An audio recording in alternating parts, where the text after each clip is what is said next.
नमस्कार दोस्तों, मेरा नाम है उज्जवल और आप देख रहे हैं माई पाठशाला। अपने संकल्प बैच की सीरीज में आज मैं लेके आया हूँ क्लास नंबर 06। और आज की क्लास में बहुत ही स्पेशल सी चीज़ पढ़ाने वाला हूँ। आज की क्लास आपने कर लिया तो आपके एग्जाम में सबसे जो डिफिकल्ट सेक्शन आता है प्री में, उसके 2 क्वेश्चन आते हैं और उसके 4 नंबर बनते हैं। वो 4 के 4 नंबर आज की क्लास करने के बाद आपका जो है पूरा हो जाएगा। मैं बताने वाला हूँ कि आज की क्लास में मैं क्या आपको पढ़ाने वाला हूँ, लेकिन उसके पहले छोटी सी इन्फॉर्मेशन दे दूँ। मैंने एक वीडियो 5 से 7 मिनट की बनाकर अपलोड की है, जिसमें मैंने पूरा प्रॉपर स्ट्रेटजी बनाया है कि किस तरीके से मेरे साथ इस सीरीज़ के साथ अपनी स्ट्रेटजी बना सकते हैं कि आप प्री में 45 से ऊपर स्कोर कर लें। वैसे इस सीरीज़ के माध्यम से मैं 40 से ज़्यादा स्कोर करने का दावा रखता हूं, लेकिन अगर आपने इस सीरीज को थोड़ा मेरे हिसाब से अगर प्लान करके आपने प्रिपेयर कर लिया तो 45 से ज़्यादा स्कोर कर पाओगे। तो वो वीडियो भी आप देख लीजिएगा। वो वीडियो इसके बाद या हो सकता है इसके पहले अपलोड हो गई हो, तो वीडियो देख जरूर लीजिएगा, क्योंकि इसमें प्रॉपर ये जो सिलेबस है कैसे मैं कंप्लीट करने वाला हूँ, क्या इंपॉर्टेंट चीज़ें हैं, किन चीज़ों का ध्यान रखना है, उन मुद्दों पर मैंने थोड़ा सा डिस्कशन किया है। आज की सीरीज में जो मैं पढ़ाने वाला हूँ बहुत ही ज़्यादा इंपॉर्टेंट है, लेकिन उसके पहले मैं आपको बता दूँ, ये जो हमारी सीरीज है, जो नए बच्चे हैं उनकी जानकारी के लिए, कि 3 बजे ये सीरीज संकल्प बैच की आपको पब्लिश होती है। इसकी जो पीडीएफ है 3:15 पे जो है टेलीग्राम चैनल पर अपलोड होती है। टेलीग्राम चैनल का लिंक वीडियो के डिस्क्रिप्शन बॉक्स में या इस वीडियो के कमेंट सेक्शन में पिन होकर मिल जाता है। अगर वहाँ पे भी नाम आप ढूंढ पाए तो आप जो है टेलीग्राम पे जाके माई पाठशाला चैनल को सर्च कर ले, वहाँ पे आपको जो है टेलीग्राम चैनल मिल जाएगा। और पीडीएफ, ये वाली ये नोटेशन वाली पीडीएफ और क्वेश्चन की डबल कॉलम की पीडीएफ, वो दोनों प्रिंटेबल जो पीडीएफ होती है वो दोनों अपलोड हो रही है। इतनी मेहनत तो हम अपनी पेड बैच में भी आज तक नहीं की जितनी मेहनत मैं इस संकल्प बैच की सीरीज के लिए कर रहा हूँ। तो सारे के सारे बच्चे जो है वो इस पूरी सीरीज को शिद्दत से देखें। मेरी थोड़ी सी शिकायत उन बच्चों से है जो मुझे और इस सीरीज को शिद्दत से फॉलो कर रहे हैं। मैंने देखा है कि जो लास्ट वाली क्लास है जिसमें मैंने आर्टिकल के फिल्टर्ड क्वेश्चन पढ़ा रखे हैं 2020 से लेकर 2024 को, उसको कम बच्चों ने देखा है। तो मैं आप सबसे रिक्वेस्ट करना चाह रहा हूं कि जो बच्चे इस सीरीज को फॉलो कर रहे हैं वो शिद्दत से पूरा फॉलो करें। 10 बच्चे फॉलो कर रहे हैं तो 10 बच्चे पूरा एक एक वीडियो देखें, क्योंकि ये पूरा कंटेंट बहुत ही ज़्यादा इंपॉर्टेंट है। इसी वजह से मैंने 5-6 मिनट की वीडियो और बनाई है, ताकि मैं आपको समझा सकूं कि सीरीज की इंपॉर्टेंस इस बार के प्री के एग्जाम के लिए कितनी ज़्यादा है। अगर हम सीरीज के प्रोग्रेस की बात करें तो हमारे सीरीज में हमने नाउन कंप्लीट कर लिया है। 2004 से लेकर 2024 तक के सारे क्वेश्चन कवर कर लिया है। 120 क्वेश्चन विद थ्योरी के साथ, रूल्स के साथ मैंने इसको पढ़ा दिया। इसकी पीडीएफ, डबल कॉलम की पीडीएफ भी टेलीग्राम चैनल पे अपलोडेड है। मैंने आर्टिकल चैप्टर कल ही कंप्लीट किया हुआ है। जो है इसके मैंने 200 क्वेश्चन जो है पढ़ाए हैं। 2004 से जो है 2024 तक इसको भी कवर किया है। इसके अलावा प्रीपोजिशन की बात करें तो एक क्लास मैंने इस पर किया हुआ है, जिसमें से 50 से ज़्यादा जो क्वेश्चन पूछे गए थे 2020 से लेकर 2024 के बीच में। 50 से ज़्यादा फ्रेजल वर्ब और उनके एक्सटेंडेड जो वर्जन है फ्रेजल वर्ब्स के, वो सारे मैंने कंप्लीट किए थे। इस सीरीज़ को बच्चों ने बहुत पसंद किया, क्योंकि याद करना भी मुश्किल होता है। इस वाली वीडियो को बहुत बच्चों ने देखा हुआ है। तो मैं चाहता हूँ कि आर्टिकल वाला जो चैप्टर है उसे भी मत छोड़ो, बेहद ही ज़्यादा इंपॉर्टेंट है और मेरी एक एक क्लास बहुत इंपॉर्टेंट है। आज मैं ग्रामर पे थोड़ा सा पॉज रख के आज मैं मूव कर रहा हूँ। मैं आज आपको पढ़ाने वाला हूँ पैराजम्बल्स। पैराजम्बल की अगर मैं बात करूँ तो पैराजम्बल से आपके एग्जाम में 2 से 3 क्वेश्चन आते हैं। और 2-3 क्वेश्चन का मतलब हो गया या तो 4 नंबर या तो 6 नंबर। तो 4 या 6 नंबर बहुत थोड़े से मेहनत में, सिर्फ 4 क्लासेस में पढ़कर आप 4 से 6 नंबर पालोगे। जबकि मैं अगर ग्रामर की बात करूँ तो ग्रामर से जो सीधे सीधे क्वेश्चन बनता है वो 4 क्वेश्चन बनता है। एक्टिव पैसिव वॉइस अगर इंक्लूड कर लूँ तो 6 क्वेश्चन बनता है। 6 क्वेश्चन का मतलब होता है 12 मार्क्स। इस 12 मार्क्स के लिए आपको तकरीबन 30 क्लासेस पढ़नी पड़ेगी, जबकि इस 4 नंबर के लिए आपको सिर्फ 4 क्लासेस पढ़नी है। तो क्या बेहद जरूरी है पैराजम्बल। और पैराजम्बल हिंदी भाषी बच्चों के लिए थोड़ा मुश्किल भरा भी होता है। क्लोज टेस्ट की बात करें, पैराजम्बल की बात करें, पैसेज अनसीन पैसेज की बात करें, तो हिंदी भाषी बच्चों के लिए थोड़ा मुश्किल भरा होता है। तो ये सफर आज मैं आपका आसान करने वाला हूँ। मैं इस सीरीज के प्लेलिस्ट की अगर बात करूं तो ये प्लेलिस्ट है जिसमें ये सीक्वेंस है पूरा का पूरा जो है प्लेलिस्ट आपको दिया गया है। और इस वीडियो के पिन में मैं इसका जो है और टेलीग्राम पे दोबारा से प्लेलिस्ट का पूरा लिंक अपलोड कर दूंगा, ताकि किसी बच्चे से कोई वीडियो छूट ना जाए। मैं हर क्लास के पहले पूरा प्रॉपर इन्फॉर्मेशन इसलिए पास करता हूँ कि हर बच्चे को सही और सटीक तरीके से जानकारी मिल जाए। चलो वापस लौट के आते हैं आज की क्लास पे। और आज की क्लास में हम पढ़ने वाले हैं पैराजम्बल। और इस सीरीज का खास बात क्या है, इसकी यूएसपी क्या है, कि मैं इसका जो थ्योरी का सेक्शन है वो सिंगल स्लाइड या मैक्सिमम 2 स्लाइड पे कवर कर देता हूँ। तो जो आपका पैराजम्बल है, पैराजम्बल पे का जो थ्योरी का सेक्शन है वो भी हम कवर करेंगे सिंगल स्लाइड पे। अगर पैराजम्बल की बात करें, देखो तो पैराजम्बल में ऐसा नहीं है कि कुछ 8-10 अप्रोच है पैराजम्बल सॉल्व करने के। तो कोई एक अप्रोच से पैराजम्बल सॉल्व हो जाता है। इसके लिए आपको 8-10 जो पैराजम्बल है के अप्रोचेज हैं, जो ग्रामेटिकल अप्रोचेज है वो एक साथ आपको सीखनी पड़ेगी। फिर क्वेश्चन में उनमें से कोई एक लगेगा, कभी कभी दो लगेगा, कभी तीन लगेगा, मैक्सिमम 2-3 अप्रोचेज एक साथ लगते हैं या ग्रामेटिकल कंसेप्ट लगते हैं जिससे आप क्वेश्चन को टैकल कर पाते हो। लेकिन किसी भी क्वेश्चन को सॉल्व करने से पहले आपको क्या काम करना पड़ेगा, आपको सारे अप्रोचेज 1 बाय 1 सीखना होगा। अगर आप ध्यान से मेरी इस स्क्रीन पे देखेंगे तो पैराजंबल में कहीं मैंने एनपी अप्रोच लिखा है, कहीं मैंने प्रीपोजिशन का नाम लिया, कहीं कंजंक्शन का नाम लिया, कहीं आर्टिकल का नाम लिया। मतलब ये जो रूल्स है या जो अप्रोचेज है या जो कंसेप्ट है ये पूरे ग्रामेटिकल कंसेप्ट है। इसके लिए आपका ग्रामर का जो बेस है वो थोड़ा अच्छा होना चाहिए। तो मैं ये मान के चल रहा हूँ कि आप मेरी सीरीज शिद्दत से फॉलो कर रहे हो, और जिन बच्चों ने अभी तक पूरे अपने चैप्टर्स कंप्लीट नहीं किए तो वो परेशान मत हो। इसको पढ़ाते वक्त, इस रूल को पढ़ाते वक्त मैं चीज़ों को एक्सप्लेन कर दूंगा कि आपको सही से समझ में आ जाएगा। तो अगर हम बात करें पैराजंबल की, तो चलो हम कुछ ये मोटा मोटा मिला के 7 अप्रोच आज सीखने वाले हैं या 7 कंसेप्ट सीखने वाले हैं कि पैराजंबल को कैसे सॉल्व करते हैं। सारे के सारे ये ग्रामेटिकल जो है रूल्स है। तो सबसे पहले रूल की बात करेंगे, जिसमें पहला रूल है हमारा एनपी अप्रोच। एनपी स्टैंड करता है एन नाउन के लिए, पी प्रोनाउन के लिए। तो हम इसको कह सकते हैं स्टैंडर्ड वर्जन में नाउन प्रोनाउन अप्रोच। क्या कह सकते हैं? Noun pronoun approach. इसमें 3 बातों का आपको खास करके ध्यान रखना है। सबसे पहली बात, ध्यान से नोट करिए आप सारे लोग, अगर किसी सेंटेंस के अंदर एक ऑप्शन में आपको नाउन मिले, दूसरे ऑप्शन में आपको प्रोनाउन मिले, तो जो नाउन वाला ऑप्शन है वो पहले आएगा। क्यों? क्योंकि ग्रामर की बेसिक्स क्या कहती है? ग्रामर की बेसिक्स ये कहती है कि प्रोनाउन बना है नाउन के लिए। प्रोनाउन की डेफिनेशन क्या है? Pronoun is a word which replace a noun. तो प्रोनाउन तभी आएगा जब उसका नाउन हो। तो अगर किसी ऑप्शन में नाउन होगा तभी तो उसको रिप्लेस करोगे। तो नाउन वाला जो ऑप्शन होता है वो पहले आता है, और उसी नाउन के लिए अगर प्रोनाउन इस्तेमाल किया गया हो तो वो वाला जो ऑप्शन है वो बाद में आता है। तो सबसे पहला पॉइंट ये हो गया। दूसरा इसके अंदर जो पॉइंट होता है वो क्या होता है? वो दूसरा पॉइंट ये होता है कि अगर एक ही नाउन है और उसी का प्रोनाउन दिया हुआ, जैसे A B C D 4 option दिया हुआ है, 4 ऑप्शन में एक ही नाउन है और एक ही प्रोनाउन है, एक ही नाउन है और एक ही प्रोनाउन है, एक ही नाउन है और एक ही प्रोनाउन है, और ये जो प्रोनाउन है इसी नाउन का प्रोनाउन है, तो ये दोनों कैसे आएंगे? पेयर में आएंगे। ये दोनों कैसे आएंगे? पेयर में आएंगे। इसमें एक बात और याद रखनी होती है, और ये तीसरी बात है जो ध्यान रखिएगा, पॉइंट नंबर 3 है। ये जो चीज है ये बहुत इंपॉर्टेंट है कि अगर आपके एक ऑप्शन में नाउन दिया हुआ है, फिर उसी का प्रोनाउन दिया है, फिर एक प्रोनाउन आपको दिया हुआ है, उसी का प्रोनाउन दिया हुआ है, फिर एक और प्रोनाउन दे दिया गया है, लेकिन बीच में एक हॉल्ट है जिसमें ना नाउन है ना प्रोनाउन है, जिसमें ना नाउन है ना प्रोनाउन है, तो सबसे पहले आप नाउन मेंशन करोगे फिर प्रोनाउन। तो मोटा मोटा क्या है, नाउन और प्रोनाउन के बीच में अगर गैप आ गया तो पहले फिर नाउन आना चाहिए, फिर प्रोनाउन आना चाहिए। ये तीसरा रूल है। तो जो आपको YouTube पे वीडियोस देखोगे पैराजंबल में, उसमें सिर्फ आपको एक रूल पढ़ाया जाता है। क्या? रूल नंबर 1 कि नाउन पहले आता है, प्रोनाउन बाद में आता है। लेकिन आप YouTube की पूरी वीडियो खंगाल के देख लीजिए, आपको कहीं नहीं मिलेगा कि कोई आपको ये बताए कि अगर एक ही नाउन है, एक ही प्रोनाउन है, वो दोनों जोड़े में आएंगे।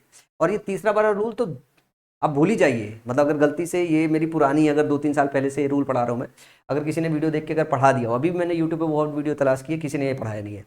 अगर किसी ने मान ली इसको भी पढ़ा दिया तो ये बच्चे को, मतलब शिक्षक को पता ही नहीं होगा। क्योंकि पैराजंबल की कितनी वीडियो देख लो, ग्रामर से कोई सॉल्व ही नहीं कराता है। आदमी पहले उसे पढ़ता है, पहले उसकी हिंदी मीनिंग समझाता है, फिर हिंदी मीनिंग के हिसाब से उसे अरेंज करके फिर आपको बताता है ये आएगा, इसका मीनिंग ये आएगा, इसके बाद ये आएगा। कुछ लोग थोड़ा ऑप्शन एलिमिनेशन सिखा देते हैं। आज आप पूरा पैराजंबल के रूल सीख के जाओगे। तो ये 3 ऑप्शन है, ये तीनों नाउन के जो रूल है, ये तीनों नाउन के जो कंसेप्ट है, ये आपको अप्लाई करना होगा। ये 100% टाइम वर्क करता है, ये 99.99% टाइम वर्क करता है। ये कभी कभी इसका यूज करना पड़ेगा, वैसे इसकी जरूरत नहीं पड़ेगी। इसकी जरूरत सबसे कॉम्प्लेक्स क्वेश्चन में पड़ती है, जब आप कैट वगैरह के क्वेश्चन सॉल्व कर रहे हो। अगर कैट वगैरह के क्वेश्चन सॉल्व नहीं कर रहे हो तो इसकी जरूरत नहीं पड़ती। आपके एसएससी के एग्जाम में ये वाले कंसेप्ट जल्दी लगते नहीं है। अच्छा, मुझे इसलिए जानकारी है कि जब मैं पैराजंबल पहली बार पढ़ा रहा था तो मैंने खूब रिसर्च किया था। तो मैं सबसे पहले कैट के पैराजंबल के क्वेश्चन को सॉल्व करने की टेक्निक ढूंढ रहा था। तो उनके क्वेश्चन बहुत कॉम्प्लेक्स होते हैं। तो वहां पे मुझे ये रूल जो है मिला कि ये रूल फॉलो होता है।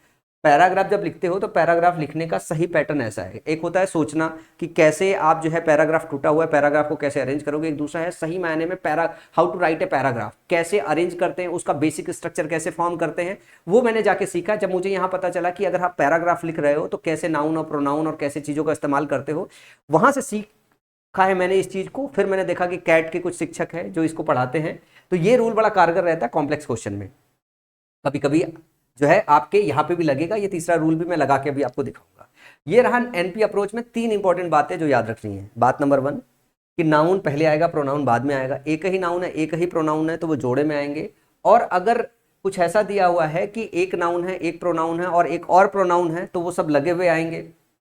ये 90-95% काम करता है, ठीक है ना। और कुछ जगह पे काम नहीं करेगा, क्योंकि इसमें एक और सेक्शन आता है, अगर आपका पजेसिव एग्जेक्टिव आ जाए, पजेसिव एग्जेक्टिव किसी ऑप्शन में आ जाए, तो वो पजेसिव एग्जेक्टिव इनमें से किसी के बीच में हो सकता है। अगर पजेसिव एग्जेक्टिव है तो नाउन प्रोनाउन आएगा, पजेसिव एग्जेक्टिव आएगा, फिर प्रोनाउन आएगा। पजेसिव एग्जेक्टिव भी जो हम पढ़ते हैं वो किस चैप्टर में पढ़ते हैं, वो प्रोनाउन के चैप्टर में पढ़ते हैं। तो दिमाग में अगर इसको बैठा लोगे पैराजम्बल सॉल्व करते हुए कि पजेसिव एग्जेक्टिव को उस टाइम पे आप जो है नाउन की तरह, प्रोनाउन की तरह ट्रीट करने लगे, तो ये रूल आपको समझ में आ जाएगा, क्वेश्चन में आएगा, भी सिखा दूंगा। रूल नंबर 1 तो ये रहा, ठीक है ना। अब रूल नंबर 2 है। रूल नंबर 2 की अगर मैं बात करूं तो रूल नंबर 2 में मैंने डिमोन्स्ट्रेटिव वर्ड अप्रोच लिख रखा है। तो अगर मैं बात करूं डिमोन्स्ट्रेटिव प्रोनाउन और डिमोन्स्ट्रेटिव एग्जेक्टिव की, तो दिस, दैट, दीज और दोज, दिस दैट दीज और दोज, ये जो है आपके क्या है, डिमोन्स्ट्रेटिव वर्ड है। साथ में अगर मैं आपको बताऊं द सेम आपको देखने को मिलेगा। दिस दैट दीज दोज, ये क्या होता है, जब ये डिमोन्स्ट्रेटिव प्रोनाउन होते हैं तो नाउन नहीं होता, ये प्रोनाउन होता है। तो जिस भी नाउन को रिप्लेस करने के लिए आए हैं, ये संकेत उस नाउन की तरफ करते हैं, तो वाला नाउन इनसे पहले आना चाहिए, वाला नाउन वाला ऑप्शन इनसे पहले आना चाहिए। अगर ये डिमोन्स्ट्रेटिव एग्जेक्टिव हैं तो जिन नाउन के लिए इस्तेमाल किए गए हैं, जिसको ये इंडिकेट कर रहे हैं, वो वाला नाउन वाला ऑप्शन पहले आना चाहिए। तो जो अगर नाउन है, जिस नाउन के लिए ये इस्तेमाल हुए हैं, वो नाउन वाला ऑप्शन पहले आना चाहिए और इनके साथ वाला लगा हुआ जो नाउन वाला ऑप्शन है वो बाद में आना चाहिए। ना ही ये बात होनी चाहिए। दूसरी बात यह है कि ये पेयर में आते हैं। कैसे आते हैं? ये पेयर में आते हैं, ये पेयर में आते हैं। तो ये एक चीज है जो आपके क्वेश्चंस में बहुत ज्यादा लगती है, बहुत ज्यादा लगती है। और ये कोई शिक्षक शायद ही पढ़ाता होगा, ये आपको लगाने में बहुत काम आएगा। इसके बाद अगर मैं तीसरे रूल की बात करूं तो हम आएंगे आर्टिकल पे। अगर आर्टिकल की बात करें तो आर्टिकल अभी अभी पढ़ा है, जिसमें उसकी बेसिक डेफिनेशन मैंने बहुत अच्छे से आपको समझाई है कि आर्टिकल ए और एन का जो इस्तेमाल करते हैं वो इंट्रोड्यूस करने के लिए करते हैं, इंट्रोड्यूस करने के लिए करते हैं। और आर्टिकल जो द का इस्तेमाल है वो हम क्या काम करते हैं, फिर डेफिनेट करने के लिए करते हैं नाउन, मतलब दोबारा उसी चीज को, ऑलरेडी नोन नाउन को जो है हम क्या करते हैं, दोबारा से कोट करते हैं। तो अगर कोई आर्टिकल ए एन के साथ नाउन आया हो और आर्टिकल द के साथ नाउन आया हो, तो ये वाला जो आर्टिकल ए एन के साथ नाउन है वो पहले आया। अगर कहीं ऐसा हो जाए कि आपके पास एक ऑप्शन ऐसा हो जाए कि कोई जो नाउन है जो बगैर आर्टिकल के आए वो पहले आएगा, आर्टिकल द के साथ अगर आए तो वो बाद में आएगा, बाद में आएगा। तो आर्टिकल अप्रोच में ये है, सीखनी है। आप इसमें क्या काम करते हो, इसमें खाली आप कौन पहले आएगा कौन बाद में आएगा ये आप समझ पाते हो, बाकी इसमें कुछ और आपको निष्कर्ष में नहीं पता चल पाता है। इस अप्रोच का इस्तेमाल करते हैं ऑप्शन एलिमिनेट करने में, ऑप्शन एलिमिनेट करने में इस्तेमाल करते हैं। इसका इस्तेमाल जो करते हैं, इसका इस्तेमाल हम करते हैं पेयर बनाने में। अगर हम इसकी बात करें तो इसका ऑप्शन करते हैं ऑप्शन नंबर 1 का एलिमिनेट करने में ऑप्शन, और इसका जो इस्तेमाल करते हैं वो पेयर बनाने में करते हैं। इसके बाद अगर चौथे रूल की बात करें तो चौथे रूल में जरा ध्यान से देखिएगा। अगर हम प्रीपोजिशन अगर चेक करना चालू करें तो प्रीपोजिशन कैसे चेक होता है। प्रीपोजिशन जो है ये अपने बाद क्या लेता है, प्रीपोजिशन अपने बाद ऑब्जेक्ट लेता है। तो प्रीपोजिशन अगर अपने बाद ऑब्जेक्ट लेता है तो इसके बाद क्या आना चाहिए, इसके बाद या तो नाउन आना चाहिए या तो फिर नाउन फ्रेज आना चाहिए, नाउन फ्रेज आना चाहिए। प्रीपोजिशन अपने बाद नाउन लेगा या नाउन फ्रेज लेगा। नाउन की बात करें अगर सिंगल वर्ड है तो सिंगल वर्ड नाउन की तरह काम करेगा, और एक से ज्यादा वर्ड है जैसे उसमें एग्जेक्टिव और एडवर्ब और आर्टिकल्स हो सकते हो तो नाउन फ्रेज की तरह काम करेगा। तो प्रीपोजिशन जब भी आए उसके बाद ये देखना कि कौन सा ऑप्शन नाउन से स्टार्ट हो रहा है। तो प्रीपोजिशन से अगर कोई इंड हो रहा है तो जो उसके साथ जुड़ेगा वो नाउन से स्टार्ट होने वाला ऑप्शन जुड़ेगा। अगर दो ऑप्शन ऐसे हैं जो नाउन से स्टार्ट नहीं हो रहे हैं और एक ऑप्शन ऐसा है जो नाउन से स्टार्ट हो रहा है और एक ऑप्शन है जो प्रीपोजिशन से इंड हो रहा है, तो प्रीपोजिशन से इंड होने वाला नाउन से स्टार्ट होने वाले को जोड़ेगा। इसके अलावा दूसरी बात जो इसमें याद करनी होती है वो ये याद करनी होती है कि आपने फिक्स प्रीपोजिशन और फ्रेजल वर्ब पढ़ रखा है। जैसे मैं अगर आपको बोलूं, हमने ये देखा, हम कहते हैं अवेयर, एक ऑप्शन में अवेयर दिया हुआ है, दूसरे ऑप्शन में ऑफ दिया हुआ है।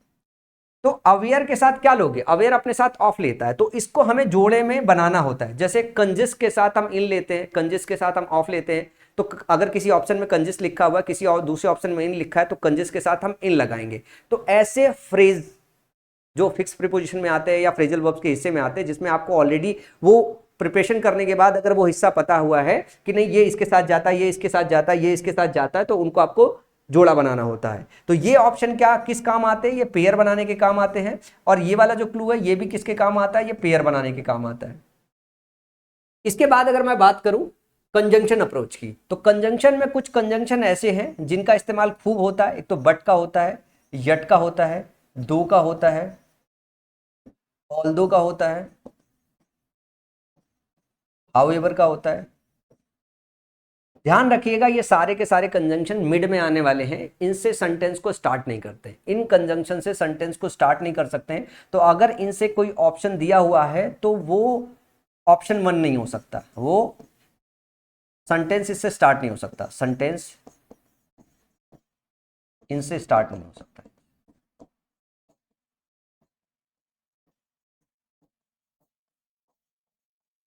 ये पहली बात। इनसे रिलेटेड जो दूसरी बात है, वो दूसरी बात कुछ इस तरीके से है कि अगर आपको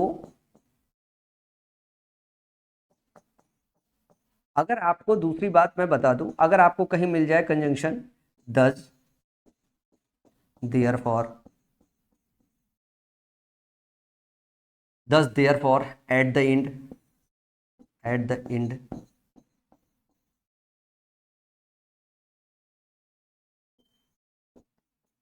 at the end, finally, finally, in conclusion,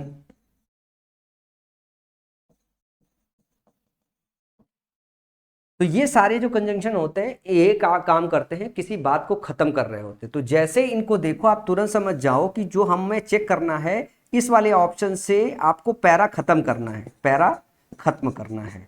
तो अगर मान लो 4 ऑप्शन दिया है, इस वाले ऑप्शन से एक ही ऑप्शन खत्म हो रहा है, वही आपका जवाब हो जाएगा, पूरा पैसेज ही सॉल्व करने की जरूरत नहीं है। अब बहुत सारे प्रीवियस ईयर के क्वेश्चन देखोगे कि दस और देयरफॉर देख के खाली वो आखिरी ऑप्शन में दिया हुआ उसको टिक करके बस निकल जाना है। तो आपको हर तरीके से सोचना है। इसके बाद अगर मैं बात करूं, आपका आता है एक्रोनिम अप्रोच। अगर एक्रोनिम की बात करूं, अगर किसी किसी सेंटेंस में फुल नेम दिया हो, किसी सेंटेंस में फुल नेम दिया हो और दूसरे में शॉर्ट नेम दिया हो, शॉर्ट नेम दिया हो, जैसे मैं बोलूं अगर मैंने किसी में लिख दिया महात्मा गांधी, महात्मा गांधी, और किसी ऑप्शन में लिख दिया है मिस्टर गांधी, तो महात्मा गांधी वाला ऑप्शन पहले आएगा, मिस्टर गांधी वाला बाद में आएगा। अगर कहीं पे हमने लिख दिया यूनाइटेड स्टेट ऑफ अमेरिका और कहीं लिख दिया हमने यूएसए, तो यूनाइटेड स्टेट ऑफ अमेरिका पहले आएगा और जो यूएसए है वो बाद में आएगा।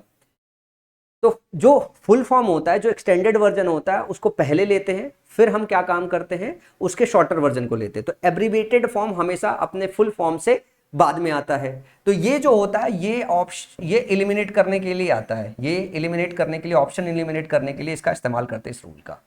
इसके बाद जो आखिरी रूल है जिसका इस्तेमाल करते हैं हम लोग, वो है क्रोनोलॉजी। अगर हम क्रोनोलॉजी की बात करें तो क्रोनोलॉजी दो तरीके की होती है, एक होती है टाइम क्रोनोलॉजी और दूसरी होती है एक्शन क्रोनोलॉजी, दूसरी होती है एक्शन क्रोनोलॉजी। टाइम क्रोनोलॉजी की बात करें तो हम सेंटेंस का ध्यान रखते हैं कि हम पास्ट से प्रेजेंट में और फिर फ्यूचर की तरफ जाते हैं। किसकी तरफ जाते हैं? फिर फ्यूचर की तरफ जाते हैं, पास्ट प्रेजेंट और फ्यूचर की। जैसे मैंने मान लूँ कि एक ऑप्शन में दिया हुआ है 2004, एक ऑप्शन में दिया हुआ है 2020 और एक ऑप्शन में दिया हुआ है 2024। तो जो सीक्वेंस होगा कि पहले 2004 आएगा, फिर 2020 आएगा, फिर 2024 आएगा। तो हम पास्ट से प्रेजेंट से फ्यूचर में इस तरीके से सेंटेंस का स्ट्रक्चर बनाते हैं। इसका जो दूसरा एक्सटेंडेड वर्जन है जिसको बोलते हैं एक्शन क्रोनोलॉजी, ये वो है जो सबसे आखिरी में अप्लाई करना होता है और यही वो है जो सारे बच्चे सबसे पहले अप्लाई करते हैं, शिक्षक भी पहले अप्लाई करते हैं। एक्शन क्रोनोलॉजी का मतलब होता है कि आपको मीनिंग समझना है और उसके बाद ये समझना है कि कौन सी घटना पहले हुई है, कौन सी घटना बाद में हुई है, या कौन सी चीज़ इसमें पहले की गई है, कौन सी बाद में की गई है, उसके बाद आपको अरेंज करना है। तो जब तक आप मीनिंग नहीं समझोगे तब तक तो आप एक्शन क्रोनोलॉजी लगा ही नहीं पाओगे ना। तो मतलब अगर आप सीबीएसई बोर्ड के बच्चे हो तो एक्शन क्रोनोलॉजी आपके लिए फर्स्ट हो सकती है कि आपको मीनिंग सब समझ में आ रहा है कि आप लगा दोगे। अगर आप हिंदी भाषी बच्चे हो तो फिर एक्शन क्रोनोलॉजी आपके किसी काम की नहीं आएगी। मतलब ये सबसे लास्ट अप्रोच है हिंदी भाषी बच्चों के लिए जिसको आपको अप्लाई करना है। मतलब हिंदी मीनिंग सबसे आखिरी में निकालनी है अगर ग्रामर ना दिखाई दे तो। और ग्रामर कैसे नहीं दिखाई देगा? अगर आप सही से अभ्यास होके जाओगे और ये जो रूल मैंने आपको पढ़ाए हैं सारे के सारे रूल अगर अच्छे से सीख के जाओगे तो आप लगा लोगे, सारे के सारे क्वेश्चन में लगा लोगे। अब चलो इन सारी जो बातों को मैंने आपको बताया, ये सुनने में तो बड़ा अच्छा लग रहा है, लेकिन क्वेश्चंस में आपको वन बाय वन इनको अप्लाई करना है और सीखना है। शुरुआत में थोड़ा समय लगेगा, लेकिन जब आप अभ्यस्त हो जाओगे तो आपको 10 12 15 सेकंड से ज़्यादा किसी क्वेश्चन को सॉल्व करने में नहीं लगेगा। कुछ क्वेश्चंस तो ऐसे हैं जो देखोगे 2-3 सेकंड में ही निपट जाएंगे। जैसे पहला क्वेश्चन है, पहले क्वेश्चन में अगर मैं बात करूँ, for a split second as the stranger stepped into the light his furry head was clearly visible. At first, all seemed still outside the house except the sound of the rain. Recognizing him, Joey stood petrified, staring at the man wearing a long coat, wet from rain. But then footsteps approached the house and a stranger emerged out of the darkness. जैसे मैं आपको बात करूं, जैसे लिखा but then, तो मैंने आपको बोला कि but से कोई कंजंक्शन में क्या बताया मैंने, बट से कोई ऑप्शन हमारा स्टार्ट नहीं होता। तो जैसे हमने बट देखा, हम पहले देखेंगे डी हमारा क्या है, एलिमिनेट हो गया। ठीक है, हो गया ना, बट से स्टार्ट नहीं हो सकता तो बट हमने एलिमिनेट कर दिया। मैंने यहाँ पे देखा अ स्ट्रेंजर और यहाँ पे देखा है मैंने द स्ट्रेंजर। तो अ स्ट्रेंजर वाला ऑप्शन पहले आएगा, द स्ट्रेंजर वाला बाद में आएगा। इसका मतलब है डी ऑप्शन में नहीं हो सकता, तो हम बट से भी इसको हटा सकते थे, सॉरी। तो ठीक है, ये बट से हमने हटा दिया। अ स्ट्रेंजर वाले से हम स्टार्ट कर सकते हैं, मतलब अ स्ट्रेंजर से पहले द स्ट्रेंजर नहीं आ सकता। हम इससे ये कंक्लूजन में निकाल सकते हैं कि जो डी है वो ए से पहले आएगा। जब डी ए से पहले आएगा तो जरा ध्यान से देखो, डी ए से पहले इसमें आया है और डी ए से पहले इसमें नहीं आया, तो ये ऑप्शन भी काट देंगे। हमारे दो ऑप्शन एलिमिनेट हो गए, एक ही। डी इसमें भी पहले आया, डी इसमें भी पहले आया, दोनों जोड़े में है, दोनों जोड़े में है। बस हमको ये देखना है बी और सी का क्या सीक्वेंस होना चाहिए। बी सी से पहले आ रहा है, ये भी इसमें साफ साफ पता चल रहा है। बी सी से पहले आ रहा है, ये भी पता चल रहा है। जब हम कंजंक्शन की बात करते हैं तो यहाँ पे मैं आपका ध्यान लेके जाना चाहूंगा देन पे, फर्स्ट पे और सेकंड पे। ठीक है ना, ये क्या होता है, एक क्रोनोलॉजी है, एक क्रोनोलॉजी है जिसमें जब एक्शन क्रोनोलॉजी की बात कर रहे हैं तो यहाँ पे ये एक्शन क्रोनोलॉजी में लग जाएगा। जब हम फर्स्ट का इस्तेमाल करते हैं, जब हम फर्स्ट का इस्तेमाल करते हैं तो फर्स्ट के बाद हम देन का इस्तेमाल करते हैं, या फर्स्ट के बाद हम सेकंड का इस्तेमाल करते हैं। लेकिन अगर हम बात कर रहे हो इस तरीके का, फर्स्ट और फिर देन और सेकंड, अगर ये तीनों एक साथ आया हो, या जैसे यहाँ पे स्प्लिट सेकंड लिखा हुआ है, स्प्लिट सेकंड लिखा हुआ, ध्यान से देखोगे तो फर्स्ट पहले आता है, देन बाद में आता है, स्प्लिट सेकंड उसके बाद में आता है। तो ध्यान से देखोगे यहाँ पे फर्स्ट आया हुआ है, यहाँ पे फर्स्ट आया हुआ है,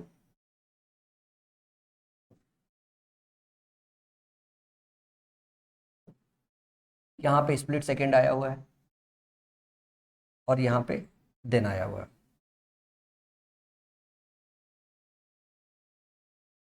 तो मैंने आपको क्या सीक्वेंस बताया, इन तीनों का सीक्वेंस कैसा होगा, इन तीनों का सीक्वेंस ऐसा होगा, पहले बी आएगा, ठीक है ना, फिर डी आएगा और फिर आपका जो है ए आएगा।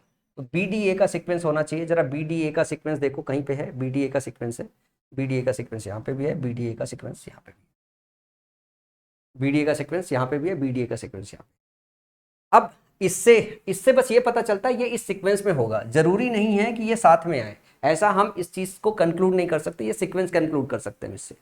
इसके बाद हम यहाँ पे एक और चीज लगाएंगे, यहाँ पे ध्यान से देखोगे, यहाँ पे बात हो रही ए स्ट्रेंजर की, यहाँ पे बात हो रही द स्ट्रेंजर की, यहाँ पे बात हो रही हिम की। तो जब स्ट्रेंजर है उसी को रिकॉग्नाइज करने की बात हो रही है, तो जो हिम आया वो स्ट्रेंजर के लिए आया या द स्ट्रेंजर के लिए आया। तो जो हम नाउन प्रोनाउन अप्रोच लगाते हैं, उस नाउन प्रोनाउन अप्रोच में हमारा जो प्रोनाउन है वो नाउन के साथ आता है पेयर में। अगर एक ही प्रोनाउन है तो वो नाउन के साथ आएगा। यहाँ पे दो नाउन है, एक प्रोनाउन है, तो वो किसी ना किसी नाउन के साथ जोड़ा बनाएगा। या तो ये जो सी ऑप्शन है वो किसके साथ जोड़ा बनाएगा, वो बनाएगा ए के साथ। सी जो है वो ए के साथ जोड़ा बनाएगा, क्योंकि इसमें प्रोनाउन है, इसमें नाउन है, तो या तो इसके साथ आएगा, या सी जो है वो जोड़ा बनाएगा डी के साथ, कि इसका जो नाउन है या स्ट्रेंजर हो सकता है या द स्ट्रेंजर हो सकता है।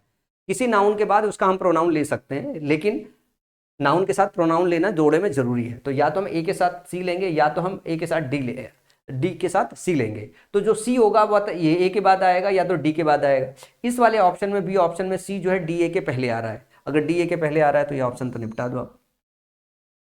अब आपके पास बी डी ए सी बचा है। अब मैं इसकी हिंदी मीनिंग समझाता हूँ। हिंदी मीनिंग थोड़ा सा हिंदी भाषी बच्चों के लिए जब वो पहली बार पढ़ रहे होंगे तो डिफिकल्ट होगा। अब इसी सीक्वेंस में समझना है आपको, जो मैंने ग्रामर से निकाला है इसी सीक्वेंस में समझना है। हमने कहा एट फर्स्ट पहली बार ऐसा लगा, ऑल सीम्ड ऐसा लगा कि सब कुछ स्टिल है, आउटसाइड द हाउस घर के बाहर, except the sound of the rain सिवाय जो है किसके, बारिश के आवाज के।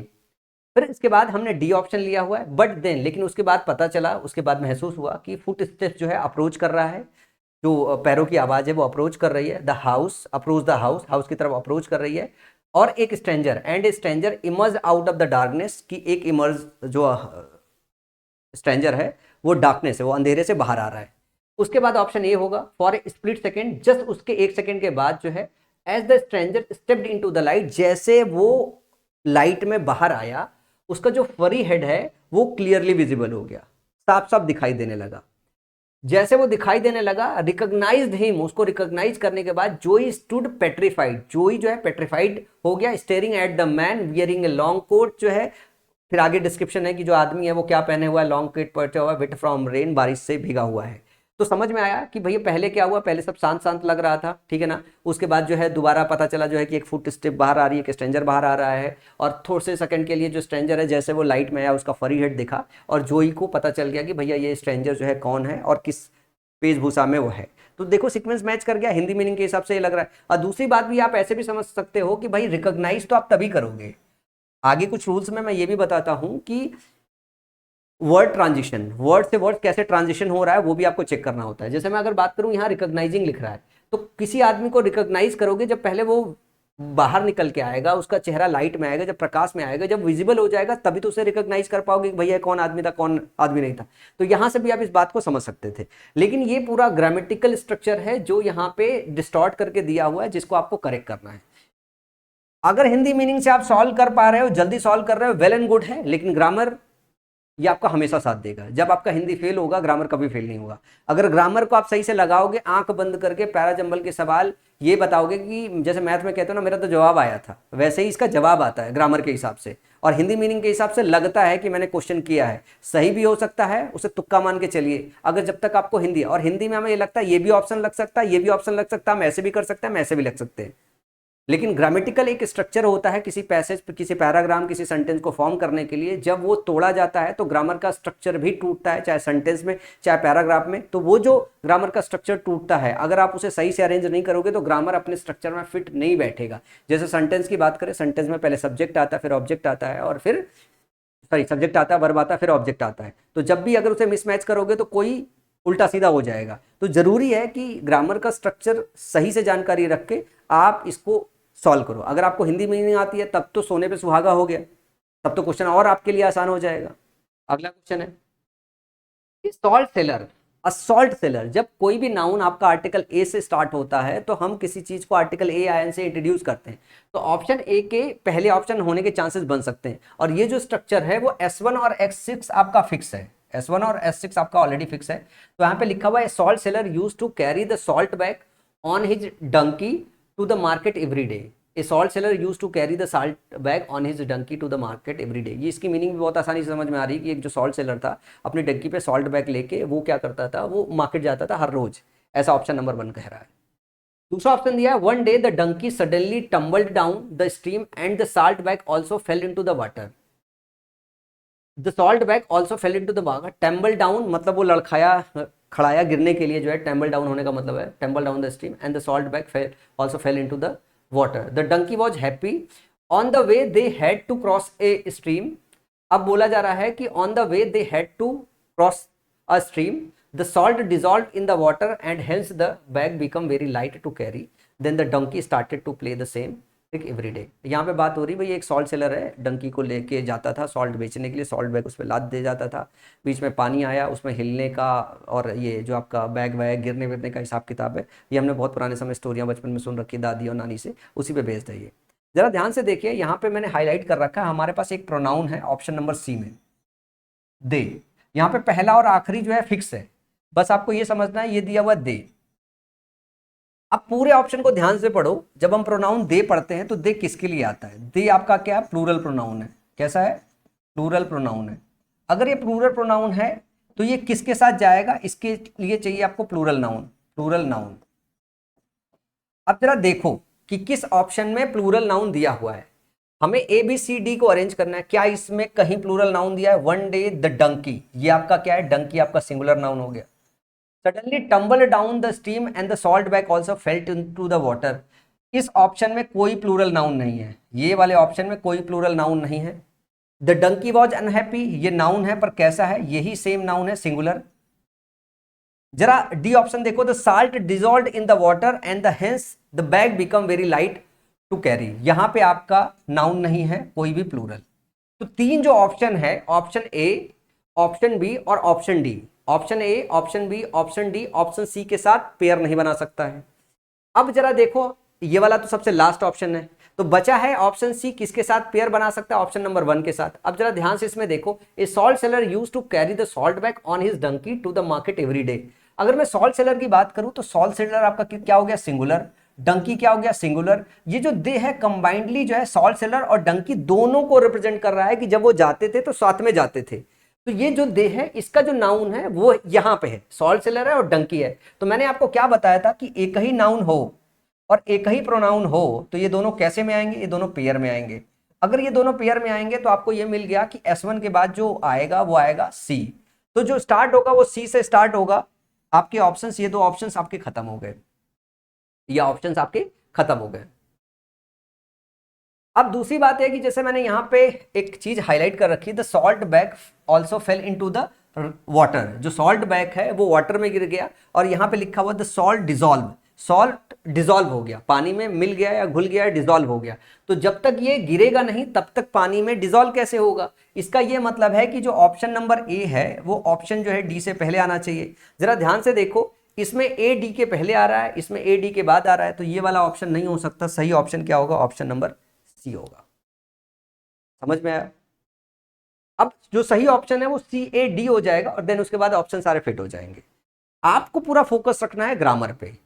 आपको इसके लिए 150-200 क्वेश्चन सॉल्व करने पड़ेंगे 3-4 क्लासेस में, और थोड़ा 3-4-5-6 घंटे अपने घर पे मेहनत करना पड़ेगा, और घर पे मेहनत करने के बाद ये आसानी से दिखाई देने लगेगा। पहली बार जब भी कोई चीज़ पढ़ाई जाती है तो नंगी आंखों से कुछ नहीं दिखता है, वो हमेशा आपको कॉम्प्लेक्स लगेगा। लेकिन जब आप बहुत सारे क्वेश्चन प्रैक्टिस कर लोगे तो नंगी आंखों से हर चीज़ दिखाई देने लगेगा। अब जैसे 7 रूल है, 7 रूल के एप्लीकेशन तकरीबन 150-200 क्वेश्चन में जब आप प्रैक्टिस करोगे तब जाके 7 के 7 रूल जो है याद रह जाएंगे। वैसे तो मैं 10-12 रूल पढ़ाता हूँ, लेकिन और जो कॉम्प्लेक्स रूल है वो अगली कक्षाओं में कवर करूँगा। अभी जो मैं कवर कर रहा हूँ ये बहुत बहुत यार ईजी रूल्स हैं, मतलब इसे बहुत आसानी से आप अप्लाई भी कर सकते हो।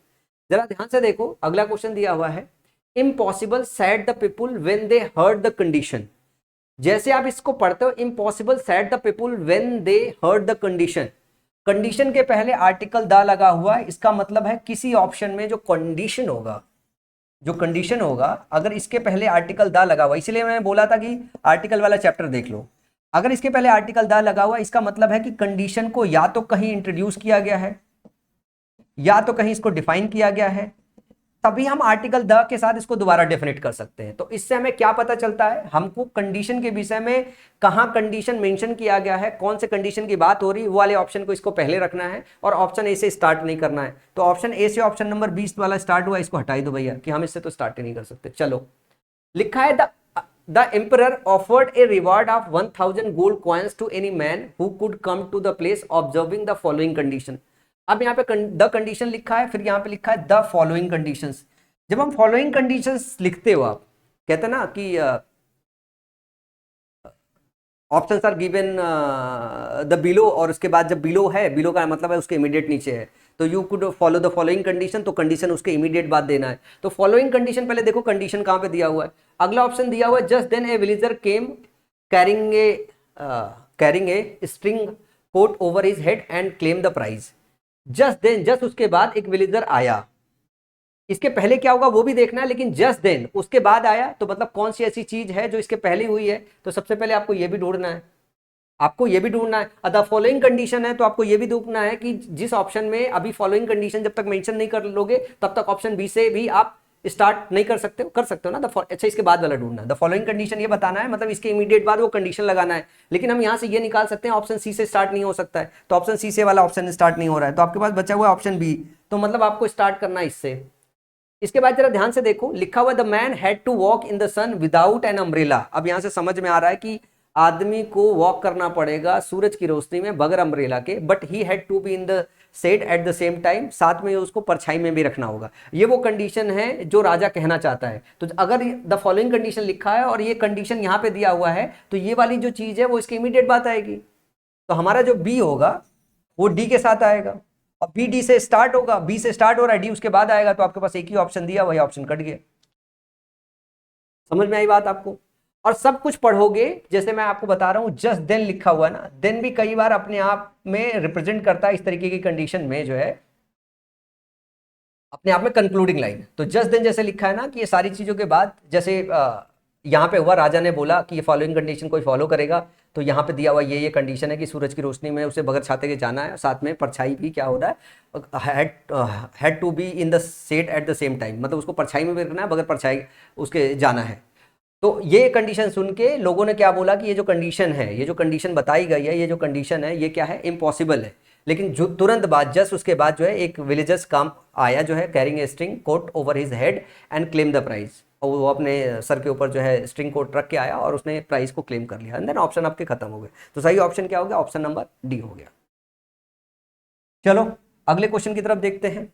पूरी क्लास आपको देखनी है, एक एक क्वेश्चन बहुत इंपॉर्टेंट है, और एक एक चीज जो मैं समझा रहा हूँ बहुत ज्यादा इंपॉर्टेंट है, ठीक है ना?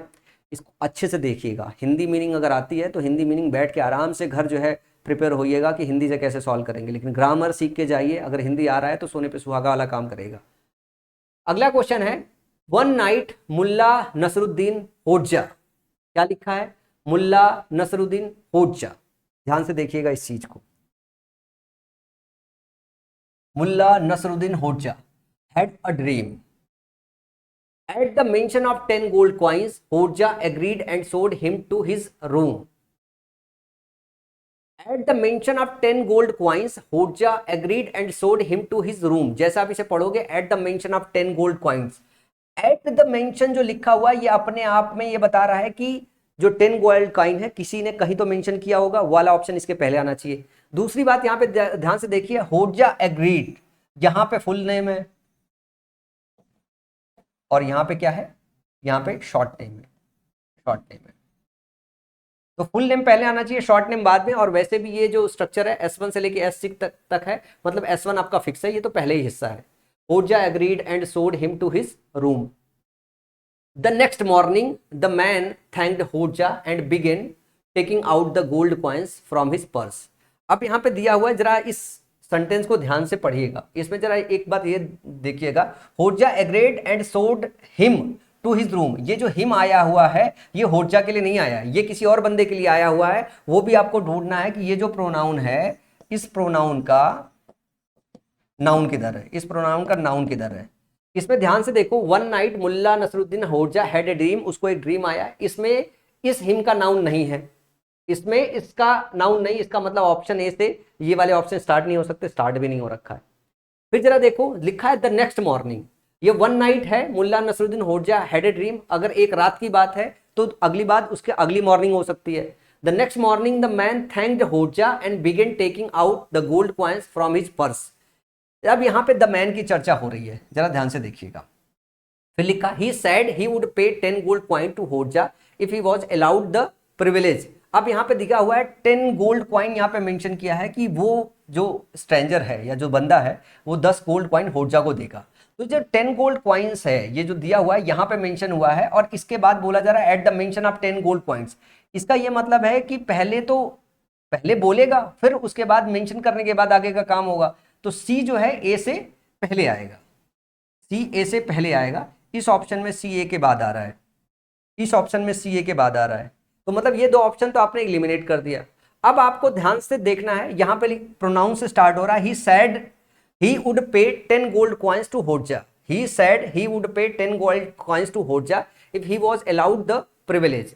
तो जो ही दिया हुआ है, ये ही इस होजा के लिए नहीं आया है। ही सेड ही वुड पे 10 गोल्ड कॉइन्स टू होजा, ही जो आया है वो इज द मैन के लिए आया है। इसका मतलब ही इसके बाद S1 के बाद नहीं हो सकता है, मतलब ऑप्शन सी से इस वाले चारों ऑप्शन में स्टार्टिंग नहीं कर सकते हो। तो ये ऑप्शन आपके कट गए। तो बचा हुआ क्या ऑप्शन है? ऑप्शन बी, कि इसके बाद क्या आएगा, इसके बाद डी आएगा। और यहाँ पे ध्यान से देखो एक और क्लू भी दिया हुआ है, अगर मैं डी और बी के बीच में बात करूं, यहाँ पे दिया हुआ अ मैन, यहाँ पे बात में दिया हुआ द मैन, तो जो डी होगा वो बी के पहले आएगा।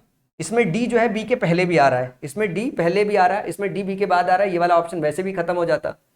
समझ में आया कैसे ऑप्शन को एलिमिनेट करते हैं? ये ग्रामेटिकल क्लूज हैं, और एक नहीं बहुत सारे ग्रामेटिकल क्लूज दिए हुए तो क्वेश्चन को सॉल्व करने के लिए। मैं उम्मीद करता हूं ये ग्रामेटिकल क्लूज बहुत आसानी से जो है आप समझ पा रहे होंगे। अगला क्वेश्चन है, on A holiday they went walking into a forest enjoying the beauty of nature. जैसे आप इसको पढ़ते हो ना, on A holiday they went, जैसे आपको ये मिलता है दे, तो ये क्या रिप्रेजेंट करता है? दे आपका वापस से क्या है? प्लूरल प्रोनाउन है, ये है प्रोनाउन। और सिर्फ प्रोनाउन ही मत पढ़िएगा, ये क्या है? प्लूरल प्रोनाउन है। enjoying the beauty of nature, suddenly they saw a bear coming towards them, फिर यहां पे दे दिया हुआ है, they become frightened and Raju who knew all about climbing trees climbed up one quickly, फिर यहां से दे दिया हुआ है। फिर आखिरी में दिया विजय एंड राजू वर फ्रेंड्स, विजय और राजू फ्रेंड्स थे। तो तीन ऑप्शन जो है आपके किससे हैं? तीन ऑप्शंस आपके प्रोनाउन से है, प्रोनाउन दिया हुआ है बगैर उनका नाउन मेंशन किए हुए। तो जब तक उनका नाउन मेंशन नहीं करोगे तब तक प्रोनाउन नहीं इस्तेमाल कर सकते हो। मतलब आपके जितने भी ऑप्शन जो है डी से नहीं स्टार्ट हो रहे हैं, बी से स्टार्ट हो रहे हैं, सी से स्टार्ट हो रहे हैं, उनका कोई मतलब नहीं बन रहा है कि वो होंगे, उनका कोई मतलब नहीं बन रहा है वो होंगे। अब यहाँ पे ध्यान से इसको समझोगे तो इसकी हिंदी मीनिंग इतनी आसान है कि यहाँ हिंदी मीनिंग इसके बाद आसानी से लगा सकते हो। विजय और राजू दोस्त थे, ठीक है ना, एक हॉलीडे पे वो वॉकिंग करने गए फॉरेस्ट में, enjoying the beauty of nature. D के बाद जो आएगा वो आएगा ए। जब वो जंगल में जाएंगे नेचर देखने के लिए तो सडनली उनको क्या दिखाई देगा? एक बियर दिखाई देगा। इसके बाद बी आएगा और देन दे बिकम फ्राइटेंड और and Raju who knew all about climbing, जो चढ़ना जानता था वो आसानी से चढ़ गया। तो इसके बाद क्या आएगा? सी आएगा। तो डी ए बी सी जो कि ऑप्शन नंबर ए में दिया हुआ, ये ऑप्शन आपका एलिमिनेट हो जाएगा। इसकी हिंदी मीनिंग भी बहुत आसान थी। अब जिसकी हिंदी मीनिंग आसान है तो उसमें हिंदी का थोड़ा सहारा ले सकते हो, तो हिंदी का थोड़ा सहारा लेके डी ए बी सी आपका ऑप्शन क्लिक हो गया। चलो अगले क्वेश्चन की तरफ चलते हैं। अगला क्वेश्चन जरा ध्यान से देखो, यहां पे ऑप्शन ध्यान से पढ़ो, मैंने थोड़ा हाईलाइट कर रखा है, ये लिखा हुआ first. First it is received by the sub editors, जैसे यहाँ पे फर्स्ट लिखा हुआ है और यहाँ पे ध्यान से देखो नेक्स्ट लिखा हुआ है, मैंने हाईलाइट कर रखा है तो सीधे सीधे आपको दिख जाएगा। तो मैं आपको बता देता हूं, जो फर्स्ट है और जो नेक्स्ट है, ए पहले आएगा बी बाद में आएगा। ए की क्लू हो जाएगा किससे? ये इसकी वजह से हुआ कि फर्स्ट पहले आता है और जो है नेक्स्ट बाद में आता है। अब इट इज रिसीव्ड, जब मैं यहाँ पे बात करता हूं तो ध्यान से देखो, यहाँ पे इट का भी इस्तेमाल हुआ है। It is received, it is received by the sub editors, ये रिसीव किया जाता है सब एडिटर से through the correspondents, the reporters and via the news agencies. तो ये क्या है? ये इट किसके लिए आया है? ये भी बहुत जरूरी है। इट किसके लिए आया? ये भी बहुत जरूरी है। इट क्या है? सिंगुलर प्रोनाउन है, सिंगुलर प्रोनाउन है जो कि नॉन लिविंग थिंग्स के लिए इस्तेमाल होता है, एनिमल्स के लिए इस्तेमाल होता है। तो इट का जो नाउन है वो ढूंढना जरूरी है, उसके बाद जो है ऑप्शन ए आएगा। तो ऑप्शन ए से कोई स्टार्ट नहीं हो सकता, ऑलरेडी दिया हुआ है कि ऑप्शन ए है ही नहीं ऑप्शन में। फिर लिखा हुआ है next it is passed on the chief सब एडिटर्स, यहाँ पे द चीफ सब एडिटर्स लिखा हुआ है, इसका ध्यान रखिएगा, आर्टिकल दा के साथ इस्तेमाल है। नेक्स्ट तो मतलब इसके पहले कुछ होगा फिर नेक्स्ट होगा, तो ऑप्शन बी से जो ऑप्शन दिए हुए हैं वो काट दो आप, ठीक है ना। फिर ध्यान से देखो द सब एडिटर्स, आपके ऑप्शन सी में लिखा हुआ है द सब एडिटर्स।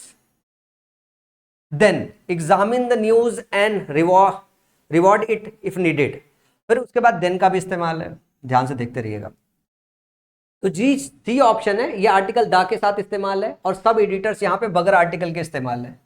तो अगर मैं option A versus option C देखूं, option A versus option C देखूं, तो ऑप्शन ए में जो नाउन है वो विदाउट आर्टिकल है, विदाउट आर्टिकल है, क्योंकि नाउन सेम है ना, विदाउट आर्टिकल है। ऑप्शन सी में जो है वो आर्टिकल दा के साथ जो है आपका नाउन है, आर्टिकल दा के साथ आपका नाउन है। तो रूल क्या कहता है? जो नाउन विदाउट आर्टिकल है वो पहले आएगा, जो विद आर्टिकल आर्टिकल दा है वो बाद में आएगा। तो यहां से आप ये कह सकते हो जो ए है, जो ए है वो सी से पहले आएगा, जो ए है वो सी से पहले आएगा। ये कंक्लूजन यहां से ड्रॉ होता है। जब ये कंक्लूजन ड्रॉ होता है तो सी यहां पहले आया, ये ऑप्शन तो काट दो, आपने काट दिया, ठीक है ना। सी यहाँ ए से पहले आया, ये ऑप्शन काट दो, काट दिया आपने, तो एक ही ऑप्शन बता, DACB।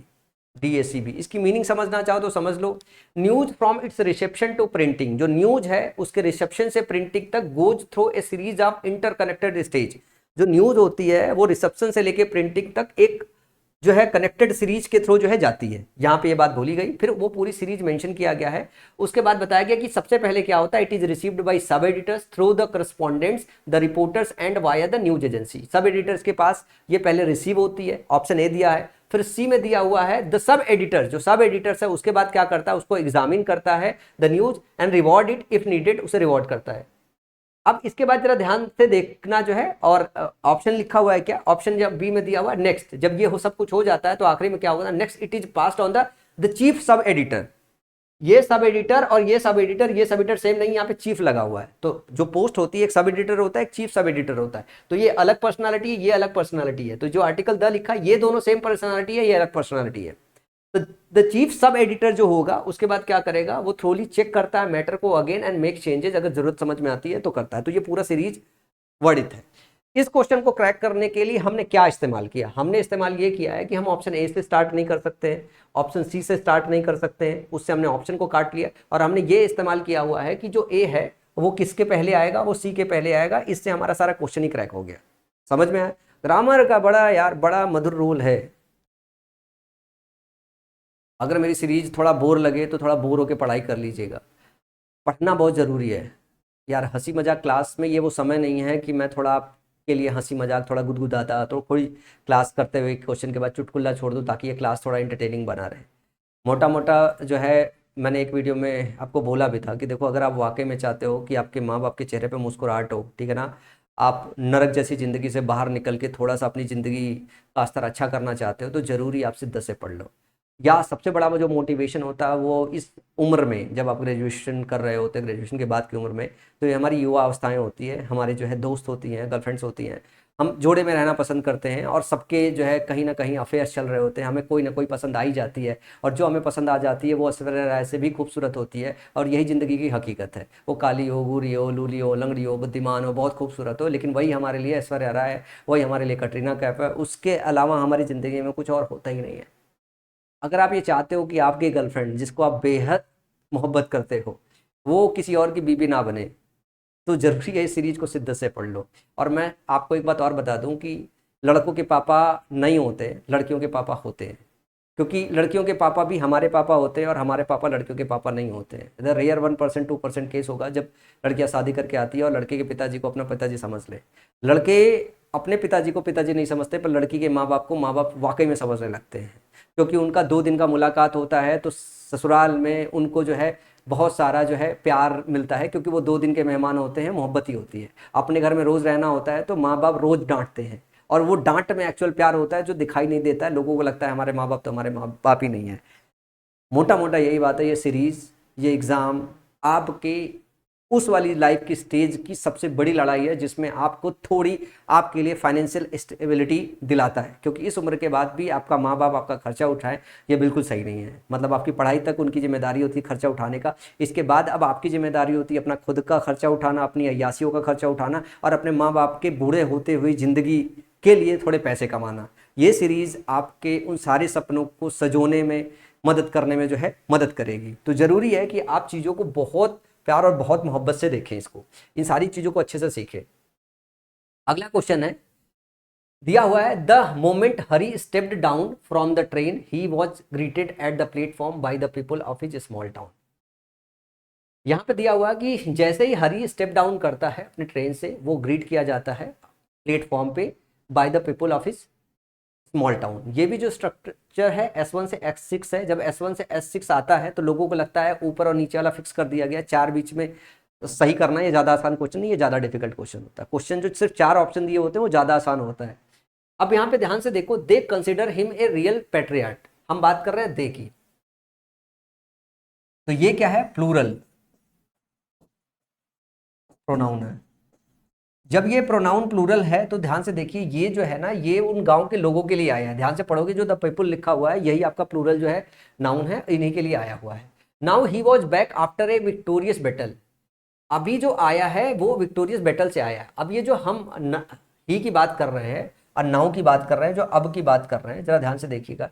जो ही है ना, the moment Hari stepped down from the train he was greeted at the platform by the people of his small town. तो यहाँ पे जो ही है वो किसके लिए आया है? हरी के लिए आया है। और ये क्या है? ये सिंगुलर है, सिंगुलर नाउन है। और सिंगुलर सिंगुलर नाउन है, मतलब ये वाला जो प्रोनाउन है सिंगुलर प्रोनाउन, ये किसके लिए आया है? इसके लिए आया है। ध्यान से देखते रहिए clue. Now he was back after a victorious battle. अभी जो आया है वो एक विक्टोरियस बैटल से लौट के आया है। Though he had retired from the army, यद्यपि वो आर्मी से रिटायर हो गया है। He had offered his services once again to help. उसने दोबारा अपनी सर्विस ऑफर की है मदद करने के लिए। अब जरा यहाँ पे देखो, वापस से यहाँ पे ही आया है जो कि हरी को मेंशन कर रहा है।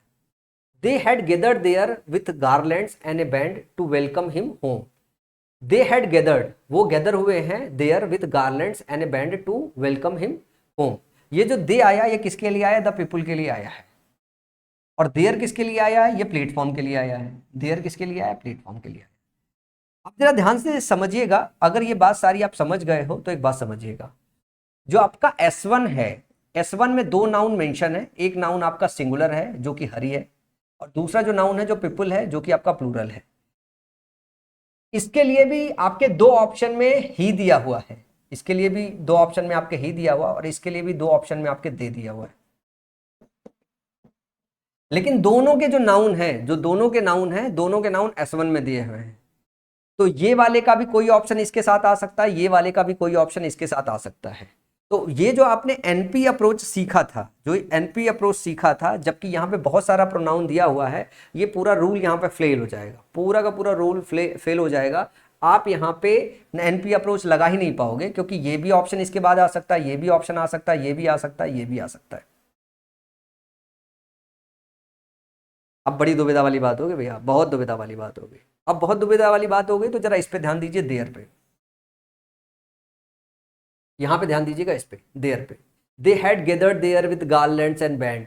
मैंने आपको क्या बताया था? दिस, दैट, दीज, दोज, ठीक है, the same.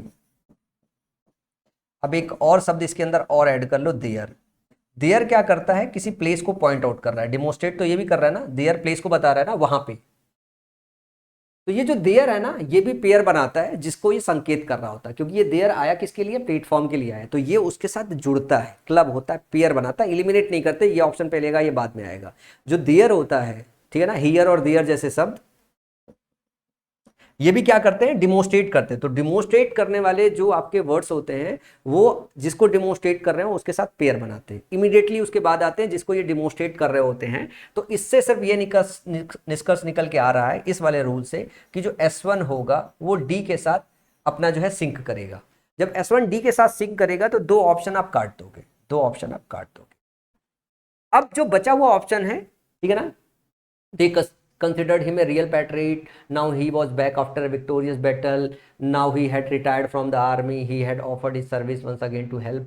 They had gathered there with garlands and band to welcome him home.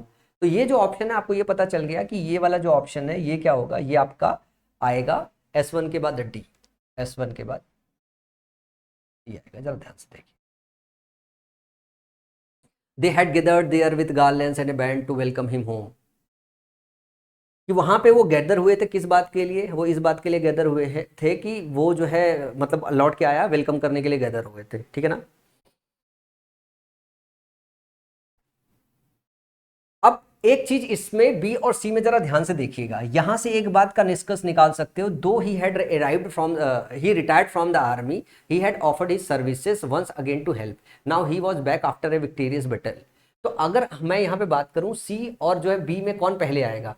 अभी उसके आने का विवरण हो रहा है। अगर आने का विवरण हो रहा है तो पहले तो आप उसके आने की चर्चा करोगे, बाद में वो अपनी सर्विस दोबारा देना चाहता है तो वो आप वो बात करोगे, क्योंकि पूरी चर्चा ही उसके प्लेटफॉर्म पे आगमन की बात हो रही है। तो जो बी होगा वो सी से पहले आना चाहिए।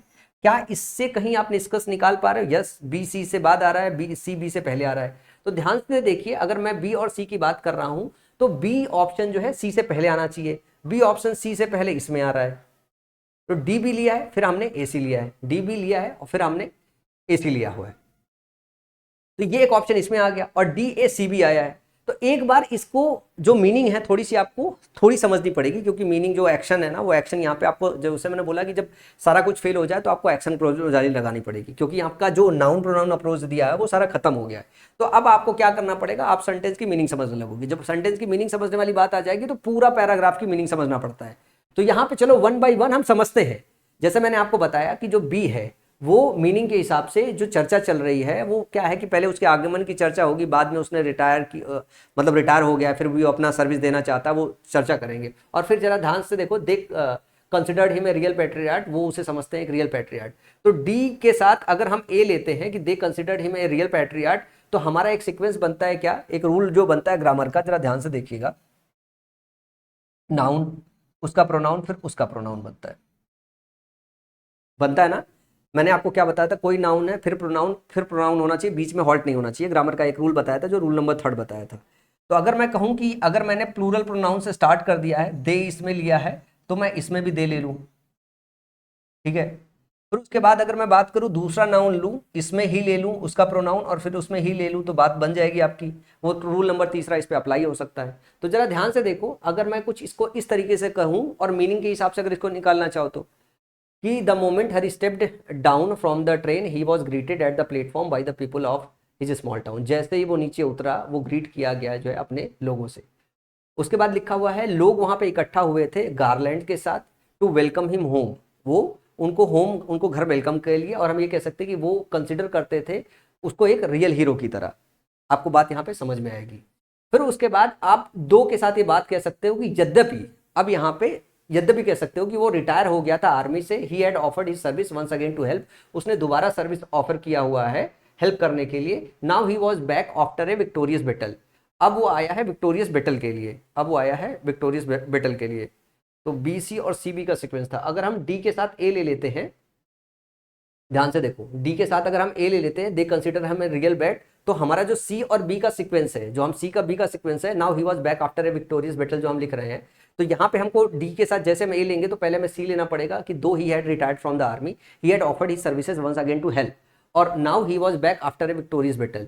अभी जो आया है वो विक्टोरियस बैटल से आया है, और हमें बी पहले लेना चाहिए, though he had retired from the army, he had offered his service once again to help.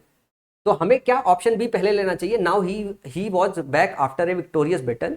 अभी वो विक्टोरियस बैटल से आया हुआ है। तो यहां जब हिंदी मीनिंग के हिसाब से लगा लोगे तो बहुत सारा मिसमैच करेगा, मतलब मेरे हिसाब से मिसमैच बहुत करेगा। दूसरा है, ये जो तीसरा वाला रूल है ये हमेशा सच नहीं होता है, ये हमेशा सच नहीं भी होता है। इस वाले केस में ये इस तरीके का सच नहीं भी होता है। तो ये जो क्वेश्चन है, अगर मैं बोलूं, अगर ग्रामेटिकली सॉल्व करो या हिंदी से सॉल्व करो, दोनों केस में आपको नहीं लग रहा है ये कॉम्प्लेक्स क्वेश्चन है, नहीं लग रहा है। मतलब मैं वो सारा चर्चा भी कर रहा हूँ, डिस्कस भी कर रहा हूँ कि अपन जब एग्जाम में बैठते हैं तो इस तरीके से हमारे मन में शंकाएं चलती है। तो अगर इस तरीके से है तो इसको कैसे सॉल्व करेंगे, हिंदी मीनिंग के हिसाब से सॉल्व करेंगे या सर जो ग्रामर के रूल के हिसाब से बताया है उस हिसाब से सॉल्व करेंगे, ये किस तरीके से सॉल्व करेंगे। मैं हमेशा इस बात को जोर देता हूं कि अपने को क्या है, अपने को ग्रामर के रूल के हिसाब से जाना चाहिए। अगर अपन ग्रामर के रूल के हिसाब से जाते हैं तो वो बेस्ट ऑप्शन है, वो पैसेज का सही मीनिंग दे पाएगा।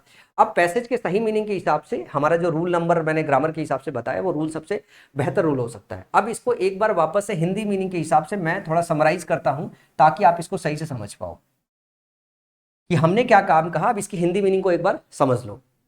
The moment Hari stepped down from the train, जैसे ही हरी स्टेप डाउन हुआ, जैसे ही वो उतरा प्लेटफॉर्म पे, वो ग्रीट किया गया जो है platform by the small people, जो है अपने लोगों के द्वारा स्मॉल टाउन में ग्रीट किया गया, ठीक है ना। वो सारे के सारे लोग वहां पे गैदर हुए थे, सारे के सारे लोग वहां पे गैदर हुए थे कैसे, गार्लैंड बैंड और फ्लायर से, टू वेलकम हिम होम, ठीक है ना। अब जरा ऑप्शन नंबर 6 भी देख लो यार। ऑप्शन नंबर 6 तो अपन पढ़ ही नहीं रहे थे कि यहाँ पे भी क्लू होगा, ये तो मैंने छोड़ ही दिया हुआ था। It was raining but people enjoyed it with a real hero and considered the rain a pious sign. Pious sign मतलब पवित्र जो है, पवित्रता की तरफ देख रहे थे कि अगर बारिश हो रही है उसके आने पे तो ये एक पवित्र होने की बात है, ये अच्छे संकेत है।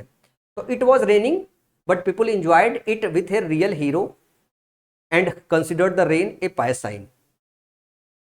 चलो, थोड़ा इसमें समय लग रहा है यार, क्योंकि पैराजम्बल समझाते वक्त या पैराजम्बल सॉल्व करते वक्त एक बार आपका रिदम टूट गया तो आपको वापस एक बार रीस्टार्ट करना पड़ता है और टाइम कंज्यूम हो जाता है। तो हम यहाँ पे आ गए थे कि भाई लोग वहां पे गदर हुए थे उसको वेलकम करने के लिए। अब उसके बाद अगर हम ये कह दें दे considered him a real patriot, लोग उसे असली देशभक्त मानते थे, ये हमने अगर डी के बाद अगर ए ऑप्शन ले लिया तो हमारा ये सीक्वेंस जाएगा डी के बाद ए। फिर उसके बाद अगर हम बात करें जो है सी में आएगा, though he had retired from the army he had offered his services once again to help, यद्यपि वो रिटायर हुआ था और वो क्या कहते हैं कि उसने ऑफर किया अपनी services again. Now he was back after a victorious battle, अभी वो आया एक विक्टोरियस बैटल से। बिल्कुल सही है, जो हमने रूल के हिसाब से लिया है यही एकदम परफेक्ट मीनिंग बन रहा है कि हम नाउन लेंगे पहले, कैसे हम लेंगे प्लूरल नाउन साथ में। प्लूरल नाउन का जो प्रोनाउन है प्लूरल प्रोनाउन है, प्लूरल प्रोनाउन 1 और प्लूरल प्रोनाउन 2 लेंगे, फिर हम सिंगुलर नाउन लेंगे, सिंगुलर नाउन का सिंगुलर प्रोनाउन लेंगे और फिर सिंगुलर प्रोनाउन। ये जो हमने रूल आपको बताया था कि हॉल्ट नहीं आता, वो एकदम परफेक्टली अप्लाई हो रहा है। आप क्या काम करोगे, इस दे को और इस दे को एक साथ लोगे, तो इस डी ए को साथ में लोगे और ये जो लिखा हुआ है ये ही और यहाँ पे जो ही लिखा हुआ है इन दोनों ऑप्शन को साथ में लोगे, जो कि यहाँ पे साथ में है, ये आपका ऑप्शन सही हो जाएगा, ये आपका ऑप्शन गलत हो जाएगा। D A C B is the right option, D A C B is the right option. समझ में आया? DACB is the right option, क्योंकि ये वाला इसकी मीनिंग के बाद भी अपनी आप में मीनिंग दे रहा है, मतलब नाउ ही आज, जैसे आप नीचे वाला ऑप्शन पढ़ोगे ये वाली मीनिंग जो है इसके मीनिंग के बाद भी अपनी लॉजिक पूरी तरीके से दे रहा है, तो जो करेक्ट ऑप्शन होगा वो ये होगा। तो ग्रामर का ये जो तीसरा रूल है ये यहाँ पे फिट बैठ रहा है। समझ में आया बात? ग्रामर का थर्ड रूल यहाँ पे फिट बैठ रहा है। मैं थोड़ा सा और टाइम ले लेता हूँ, इसको एक बार और समझा देता हूँ हमने कैसे इसको शॉर्ट किया है, इसको कैसे शॉर्ट किया है ग्रामर से। हमने शॉर्ट किया है इसको, हमने नाउन लिया, ठीक है ना, पहले हमने लिया है देयर, देयर को कनेक्ट किया है हमने एट द प्लेटफॉर्म से, जो इसको इंडिकेट कर रहा है। S1 को D से कनेक्ट किया है, ठीक है ना। फिर S1 में हमारे जो दिया हुआ है ये हमारा नाउन दिया हुआ है प्लूरल वाला, इसका दो प्रोनाउन आया था, दोनों प्रोनाउन को हमने प्लूरल प्रोनाउन को क्या काम किया है, कनेक्ट कर दिया है प्लूरल प्रोनाउन को, वन एंड प्लूरल प्रोनाउन इनको कनेक्ट कर दिया। फिर इसमें जो दिया हुआ था आपका सिंगुलर नाउन, सिंगुलर नाउन को उसके सिंगुलर प्रोनाउन से और 1 से सिंगुलर प्रोनाउन 2 से कनेक्ट कर दिया है। इनके बीच में कोई हॉल्ट नहीं डाला है, क्या है, इनके बीच में कोई हॉल्ट नहीं डाला है और इस हिसाब से हमारा जो ऑप्शन बन रहा है ऑप्शन ए बन जा रहा है। तो this is the small trick जिससे जो है आप इस क्वेश्चन को क्रैक कर सकते हो। तो जो मैंने आपको ये बताया था, ये जो रूल, ये रूल देखो आके लग गया। ऐसा नहीं कि रूल लगता नहीं है, रूल ग्रामेटिकली एकदम लगता है। तो ग्रामर से जो क्वेश्चन सॉल्व करते हो, ग्रामर से क्वेश्चन करना ज़्यादा आसान हो सकता है। एक बार के लिए मैं हिंदी मीनिंग के हिसाब से थोड़ा भटक गया था कि ऑप्शन दूसरा वाला भी सही हो सकता है। फिर जब मैं ग्रामर अप्लाई कर रहा था और ग्रामर के हिसाब से वो ऑप्शन नहीं फिट बैठ रहा था, तब मुझे डाउट हुआ ऐसे कैसे हो सकता है। तो ग्रामर का रूल एक्चुअली आपको फॉलो करना चाहिए, रेदर देन जो है आपको हिंदी मीनिंग के हिसाब से जाना चाहिए। अगला क्वेश्चन है, the salt seller came to understand the trick and decided to teach the donkey a lesson. ये वही वाला है, उसका एक्सटेंडेड वर्जन है। एक सेट में वाला क्वेश्चन आया था, दूसरे सेट में ये वाला क्वेश्चन आया था। But the dampened cotton become very heavy to carry and the donkey suffered. It learned a lesson. Again it played the same trick hoping that the cotton bag would become lighter. The next day he loaded a cotton bag on the donkey. It did not play the trick anymore after that day and the salt seller was happy. अब इस question में जरा ध्यान से देखो, बहुत सारे ऐसे क्लू हैं जो बहुत आसान इस क्वेश्चन को बना देंगे। जैसे अगर मैं बात करूं, यहां पे ध्यान से देखो, हम सॉल्ट सेलर की बात कर रहे हैं और डंकी की बात कर रहे हैं। जरा ऑप्शन में प्रोनाउन देख लो, अगेन इट प्लेड, अब ये इट ऑप्शन में आया हुआ है, जरा ध्यान से देखो।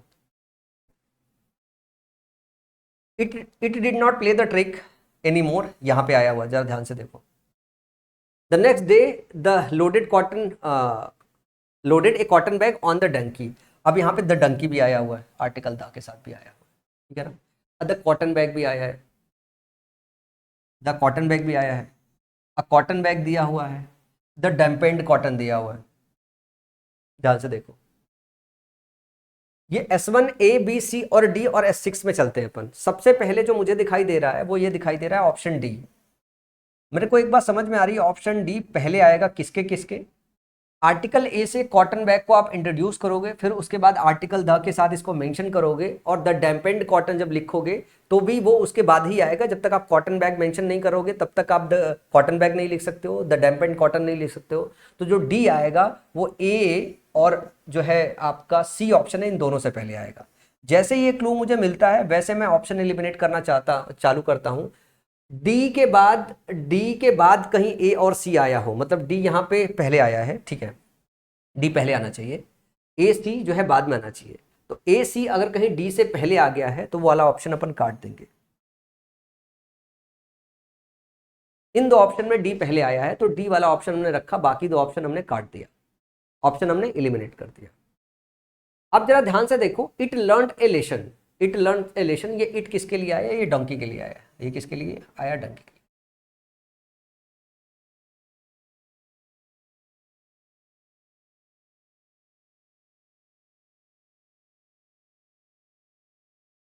अगर मैं ए और सी का सीक्वेंस बनाना चाहूं कि ए और सी में, अगर मैं ये समझना चाहूं कि ए और सी का क्या सीक्वेंस होगा, तो जरा ऑप्शन में देखो, दोनों में सी ए सीक्वेंस में है, दोनों में सी ए सीक्वेंस में है। तो मुझे ए और सी का सीक्वेंस फाइंड आउट करने की जरूरत नहीं, क्योंकि ऑप्शन में सी ए का ही सीक्वेंस बैठ रहा है।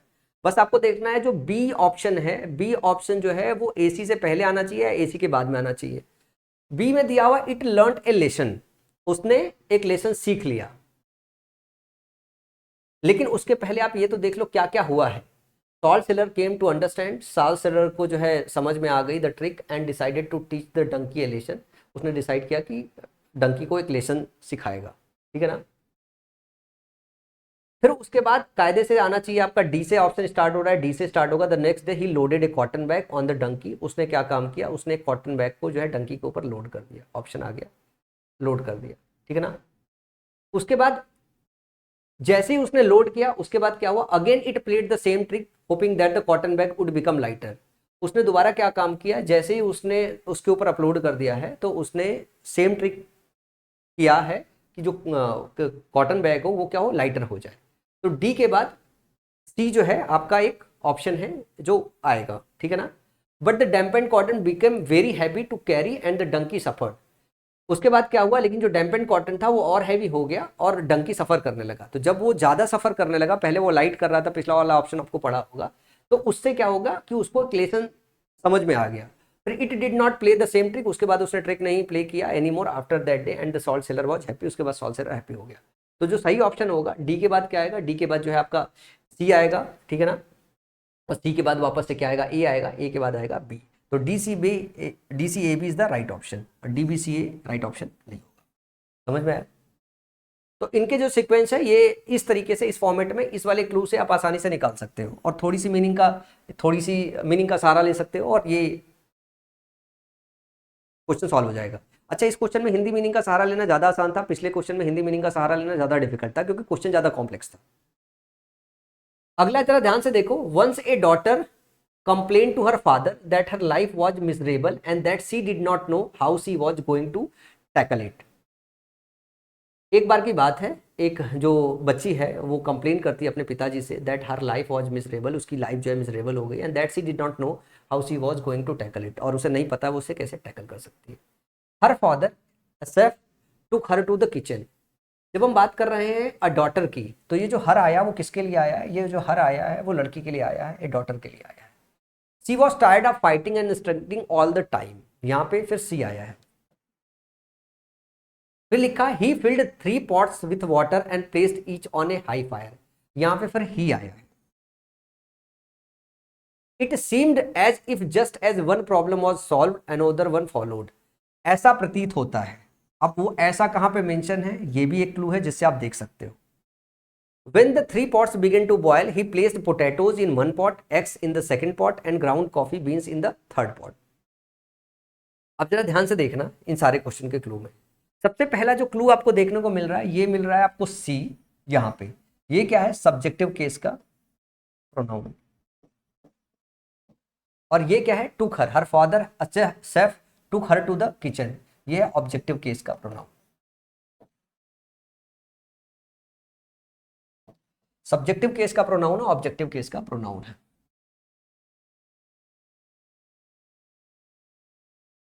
अब जैसे बात हो रही है यहाँ पे ए डॉटर की बात हो रही है, तो एक बात आप याद रखिएगा कि अगर हमारा कहीं पे नाउन मेंशन है और उसके बाद आपका सब्जेक्टिव केस का प्रोनाउन आ जाए एंड ऑब्जेक्टिव केस का प्रोनाउन आ जाए, तो सब्जेक्टिव केस का प्रोनाउन पहले आता है। सब्जेक्टिव केस का प्रोनाउन ऑब्जेक्टिव केस के पहले हम इस्तेमाल करते हैं। तो इस लॉजिक के हिसाब से S1 जो है बी के साथ मैच करेगा, S1 बी के साथ मैच करेगा। दूसरी बात जरा ध्यान से देखिएगा, जो ही दिया हुआ है ये प्रोनाउन है, ये मेल प्रोनाउन है, सिंगुलर मेन प्रोनाउन है। और जरा यहाँ पे ध्यान से देखोगे, असेफ, हर फादर भी दिया हुआ, असेफ भी दिया हुआ, टुक हर टू द किचन। यहाँ पे हर फादर दिया हुआ है, लेकिन यहाँ पे अपने पिता को उसने डिफाइन भी कर दिया है, असेफ टुक हर टू द किचन। तो ये जो ही है ना, असफ के बाद आएगा, क्योंकि इसका नाउन यहां पे दिया हुआ है। और जब ये ऐसा पता होता है, एक नाउन और एक ही प्रोनाउन होता है, तो आप क्या काम करते हो, उसको जोड़े में लेते हो, उसके बीच में हार्ट नहीं डालते हो, क्योंकि इसमें कहीं पे भी प्रोनाउन मेंशन नहीं है। तो ए सी के साथ जोड़ा बनाएगा, ए सी के साथ जोड़ा बनाएगा। ए सी के साथ जोड़ा कहां पे बना रहा है, जरा ध्यान से देखो। ए सी के साथ जोड़ा तो एक ही ऑप्शन में बना रहा है, ये है इस वाले ऑप्शन में, एक ही ऑप्शन देख के टिक हो जाएगा। तो अगर खाली आप इतना ही पहचान लेते कि ये जो है आप नाउन है और ये इसका प्रोनाउन है, ए सी के साथ जोड़ा बनाएगा, एक नाउन एक प्रोनाउन है, जोड़ा बनाएगा, तो इस सवाल को और डिटेल में सॉल्व करने की जरूरत नहीं, वहीं से निकल जाएगा। ए सी ने जोड़ा बनाया था, और मैंने आपको क्या बताया था, एस वन बी के साथ जाएगा, एस वन बी के साथ जाएगा, एस वन बी के साथ जोड़ा बनाएगा। तो एस वन बी के साथ इसी में जोड़ा बना रहा है, एस वन बी के साथ इसमें भी जोड़ा बना रहा है। लेकिन अगर ए सी का जोड़ा बनेगा, ये समझ में आ जाए, तो ये क्वेश्चन यहीं से सॉल्व हो जाएगा। तो हमने एस वन को बी के साथ भी जोड़ा बना दिया है, और सी को हमने ए के साथ जोड़ा बना दिया है, और अपने आप में क्वेश्चन सारा का सारा सही हो गया। अब आप इसकी हिंदी मीनिंग तलाशते रहिएगा घर बैठ के आराम से, हिंदी मीनिंग बहुत आसान भी है, ज़्यादा मुश्किल भी नहीं है। अब जरा देखो, ये S1 से S6 वाले क्वेश्चन थोड़े ज़्यादा कॉम्प्लेक्स थे। अब जरा देखना, जब S1 और S6 नहीं होता है तो क्वेश्चन और कितने आसानी से सॉल्व होता है। अभी जब मैं ये क्वेश्चन पढ़ा रहा हूँ तो मैं अपने स्क्रीन पे देख रहा हूँ कि 2:30 बज रहा है, समझ रहे हो ना, 2:30 बज रहा है, और मुझे लगता है कि क्लास ऐसा ना हो कि 3 बजे के बाद डिले हो जाए। ये 4 क्लासेज है, मैं पूरे पैरा जंबल में आपको सॉल्व कराने वाला हूँ। 4 क्लासेस मतलब 4 क्लासेस लूंगा, और हर क्लास में 15 से 20 क्वेश्चन सॉल्व कराऊंगा, 70-80 क्वेश्चन कराऊंगा। 100-150 क्वेश्चन अपने से प्रैक्टिस कर लीजिएगा, काम हो जाएगा। अगला क्वेश्चन है, suddenly she saw a child begging on the platform. हम यहाँ पे बात करते हैं सडनली सी, यहाँ पे सी दिया हुआ है, अ चाइल्ड दिया हुआ है, यहाँ पे ध्यान से देखते रहिएगा। She also notice that there was a book in his bag, यहाँ पे फिर से सी दिया हुआ है। और फिर ऑप्शन नंबर सी में देखो, Ruhi was getting restless as she still had over 2 hours to wait before her train came, यहाँ पे रूही दिया हुआ है। यहाँ पे मिला आपको लड़की, यहाँ पे मिला आपको लड़की, वो भी नाउन, फीमेल नाउन मिल गया, और ये दो उसके क्या है, ये दो उसके प्रोनाउन है, ये दो उसके प्रोनाउन है। उसके बाद में अगर यहाँ पे बोलूँ अ चाइल्ड, अ चाइल्ड दिया हुआ है, जरा ध्यान से देखना, इस चाइल्ड के बाद इसका प्रोनाउन दिया हुआ है यहाँ पे डी पे। He appeared to be a young boy about 10 years who had a small bag on his shoulder. तो ए जो है डी के साथ पेयर बनाएगा।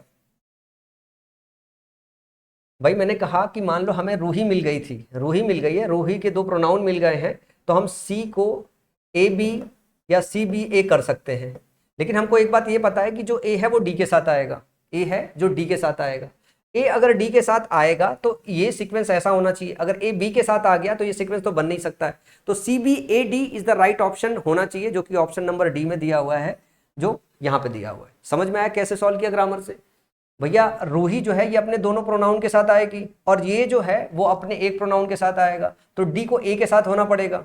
जब डी को ए के साथ होना पड़ेगा तो सी बी ए का सीक्वेंस होना पड़ेगा, तभी डी ए के साथ आ पाएगा। ऑप्शन नंबर डी सही हो जाएगा, ठीक है ना। एक बार इसकी हिंदी मीनिंग चेक कर लीजिए।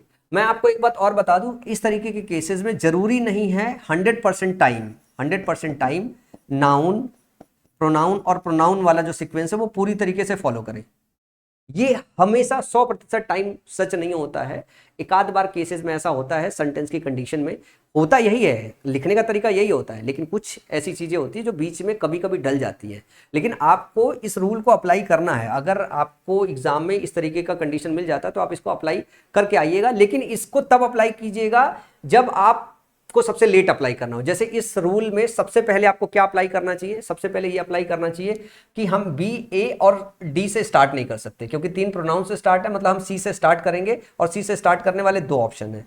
फिर उसके बाद आपको क्या काम करना है, ए चाइल्ड को और डी को मैच कराना है, डी और ए को एक साथ मैच कराओगे, तो डी और ए इसमें ही मैच हो रहा है, डी और ए मैच हो रहा है, मतलब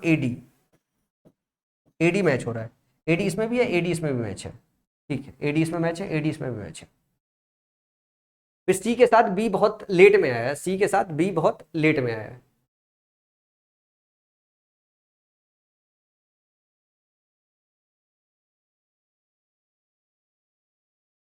रुकना एक मिनट यार, ये मैच तो हो रहा है, ये दोनों ऑप्शन में भी मैच हो रहा है।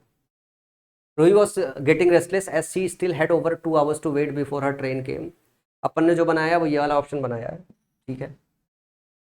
एक बार वापस पढ़ लेते हैं यार, कुछ गड़बड़ ना हो जाए गलती से, बाद में पता चला मेरे पास नीचे कोई शिक्षक जो है वीडियो निकाल के बता रहा है कि सर ने ग्रामेटिकल रूल पढ़ाया और फेल हो गया। Ruhi was getting restless as she still had over 2 hours to wait before her train came, ठीक है ना। सी के बाद जो हमारे पास ऑप्शन बचता है वो ए या बी बचता है। सी ऑल्सो नोटिस्ड, तो सी ऑल्सो नोटिस्ड बी वाला ऑप्शन हमने लिया है। Suddenly she saw, C also noticed, ये वाला ऑप्शन नहीं होगा यार, सब नहीं फॉलो करेगा। इसमें एक और चीज़ है जो और पहले आपको चेक करना है। जैसे अगर हम ऑल्सो की बात कर रहे हैं तो ऑल्सो का मतलब क्या होता है, भी। ऑल्सो के बाद क्या लिखा हुआ है, नोटिस्ड। ऑल्सो के बाद क्या हुआ है, नोटिस्ड। तो उसने ये भी देखा, क्या है, नोटिस किया। नोटिस किया तो ऑल्सो लिखा हुआ ना, इसका मतलब है नोटिस करना या देखना एक ही बात होती है। आपने नोटिस किया, आपने देखा। तो जब लिखा है ऑल्सो नोटिस, तो आपको ये भी चेक करना है कि ऑल्सो नोटिस के पहले कुछ और भी देखा था। तो ऊपर जरा देखो, तो इधर आया saw. Suddenly she saw a child, उसने एक बच्चा देखा। She saw a child on the platform, उसने एक बच्चा देखा जो है प्लेटफॉर्म पे। तो उसने पहले ये देखा है, फिर उसने ये भी देखा है, उसने ये भी नोटिस किया है कि there was a book in his bag, कि उसके बैग में जो है एक वो भी था, ठीक है ना, बैग भी था। तो जो ऑप्शन होगा वो आपका ऑप्शन जो है, जो ए वाला ऑप्शन होगा वो बी से पहले आएगा। ये ऑप्शन बी से पहले आएगा, तो ये वाला ऑप्शन गलत हो जाएगा, ये वाला ऑप्शन सही होगा। और जरा ध्यान से देखें, क्या हमने कुछ गड़बड़ किया है जो नीचे वाले ऑप्शन में मैच करा गए थे। सी, अब हमने चुनाव किया है CADB। सी रूही है, सी के बाद ए आया है, ए किया है, फिर D. He appear to be a young boy of about 10 years and who had a small bag on his shoulders. तो देखो इसमें एक चीज है जो थोड़ा सा कॉन्फ्लिक्ट करेगी। दो तीन चीजें हैं, मैंने आपको बोला था कुछ चीजें हैं जो सबसे लेट अप्लाई करना है। जब बात करते हैं नाउन, प्रोनाउन और प्रोनाउन वाला, ये सबसे लेट अप्लाई करना है, सबसे लेट अप्लाई करना है। इसमें ये वाला जो ऑल्सो वाला सेक्शन है ना, ये वाला सेक्शन पहले ये आएगा फिर ये आएगा। अगर इसको बाद में रख दोगे तो मीनिंग पूरी डिस्टॉर्ट होगी, ग्रामेटिकली डिस्टॉर्ट हो जाएगी। क्योंकि ऑल्सो का इस्तेमाल करते हो, ऑल्सो के बाद कोई वर्ब इस्तेमाल करते हो, जैसे ऑल्सो नोटिस्ड है तो ये वर्ब है, इसके सिमिलर वर्ब का इस्तेमाल पहले भी हुआ होगा। जैसे नोटिस करना या देखना, तो सॉ का इस्तेमाल हुआ यहाँ पे, यहाँ पे इसने कुछ देखा और ये भी उसने नोटिस किया। और ध्यान से देखो, जो she also notice that there was a book in his bag, जो हिज इस्तेमाल है वो किसके लिए इस्तेमाल है, वो इसके लिए इस्तेमाल है, हिज। तो इसका ये मतलब है कि जो बी वाला ऑप्शन है और जो डी वाला ऑप्शन है, ये हमेशा ए के बाद में आएगा। ये हमेशा ए जो है हमेशा बी डी के पहले आएगा। तो सी से स्टार्ट होगा, ए बी डी से पहले आएगा, तो ए जो है यहां पे रखोगे आप। बगैर नाउन मेंशन किए हुए उसका पजेसिव एग्जेक्टिव मेंशन नहीं कर सकते हो और उसका प्रोनाउन मेंशन नहीं कर सकते हो।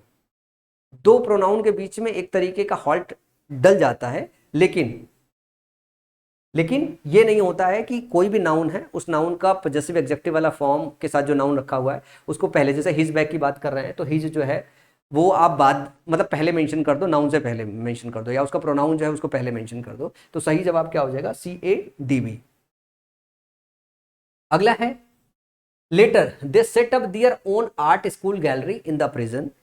बाद में उन्होंने सेट किया। अब जब दे है तो ये ध्यान से देखना है, ये दे किसके लिए आया, प्रोनाउन, ठीक है ना। Later they set up their own art school gallery in the prison. The prisoners, फिर यहां पे दिया हुआ है the prisoners wanted to display their art work inside the prison. फिर सी में दिया हुआ they took the help of volunteers from the school of art. यहां पे फिर से दिया हुआ दे, और फिर यहां पे दिया हुआ है prisoners. Prisoners who were interested in visual arts and painting could study there. फिर यहां पे देयर का इस्तेमाल। अब जरा इसमें रूल अप्लाई कीजिएगा। आप दे से स्टार्ट नहीं कर सकते हो, ठीक है ना। आप द प्रिजनर से स्टार्ट नहीं कर सकते हो, और आप लेटर वाले दे से भी स्टार्ट नहीं कर सकते हो। तो ए बी सी से स्टार्ट नहीं कर सकते हो, ध्यान से देखिएगा। तो बी वाले दोनों ऑप्शन कट गए और ये वाला ऑप्शन भी कट गया, तो आपके पास बचे ही एक ऑप्शन। क्योंकि जब तक प्रिजनर्स का इस्तेमाल नहीं करोगे, ये नाउन है विदाउट आर्टिकल द, ये नाउन है विथ आर्टिकल द, तो बी से तो स्टार्ट नहीं कर सकते हो। और यहाँ पे दे मेंशन है, यहाँ पे दे मेंशन है, ये दोनों प्रोनाउन है, प्रोनाउन से स्टार्ट नहीं कर सकते, तो बचा ऑप्शन डी। ऑप्शन डी से स्टार्ट करना है आपको। अब ये जो देयर भी आया है, ये देयर भी किसके लिए आया है, school gallery in the prison. School gallery setup किया गया है, आर्ट स्कूल गैलरी सेटअप किया है, वहां पे पढ़ाई करना है। तो ये जो देयर है वो ए के साथ मैच भी करना चाहिए, ठीक है ना। जो option number Prisoners who were interested in the visual arts and painting could study there.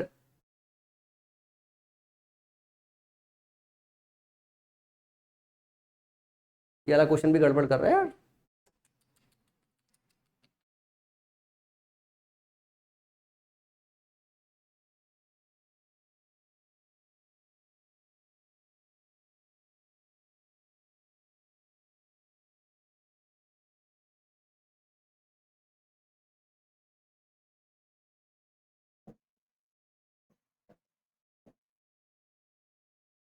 BCAD is the right option होगा, BCAD is the right option होगा। यहाँ पे ध्यान से देखिए,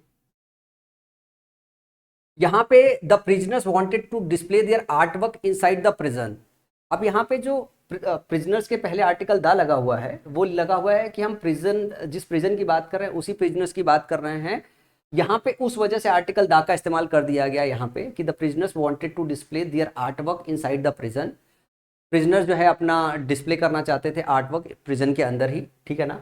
उसके बाद क्या किया, दे टुक द हेल्प, उन्होंने हेल्प लिया वॉलंटियर्स की from the school of art, जो स्कूल ऑफ आर्ट है उनके वॉलंटियर से हेल्प लिया।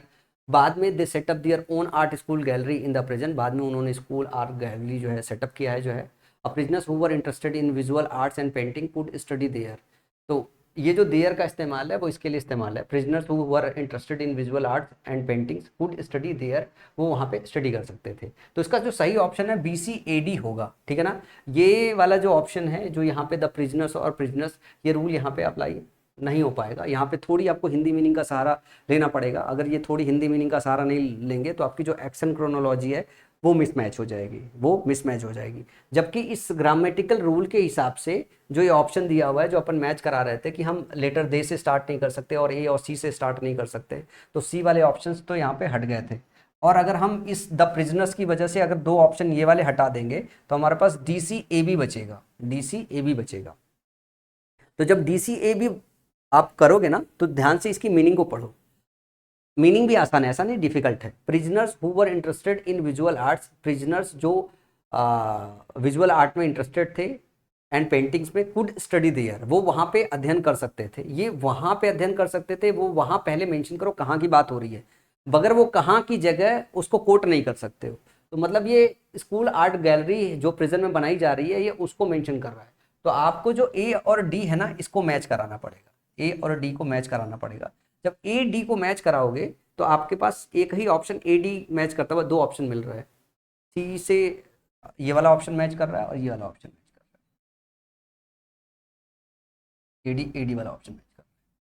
और C से स्टार्ट नहीं कर सकते क्योंकि प्रोनाउन से स्टार्ट नहीं करते हैं, प्रोनाउन से स्टार्ट नहीं करते। यहाँ पे जो कंसेप्ट क्लैश कर रहा है वो मैं बताता हूँ आपको कौन सा कंसेप्ट क्लैश कर रहा है। वो कंसेप्ट क्लैश कर रहा है आर्टिकल वाला।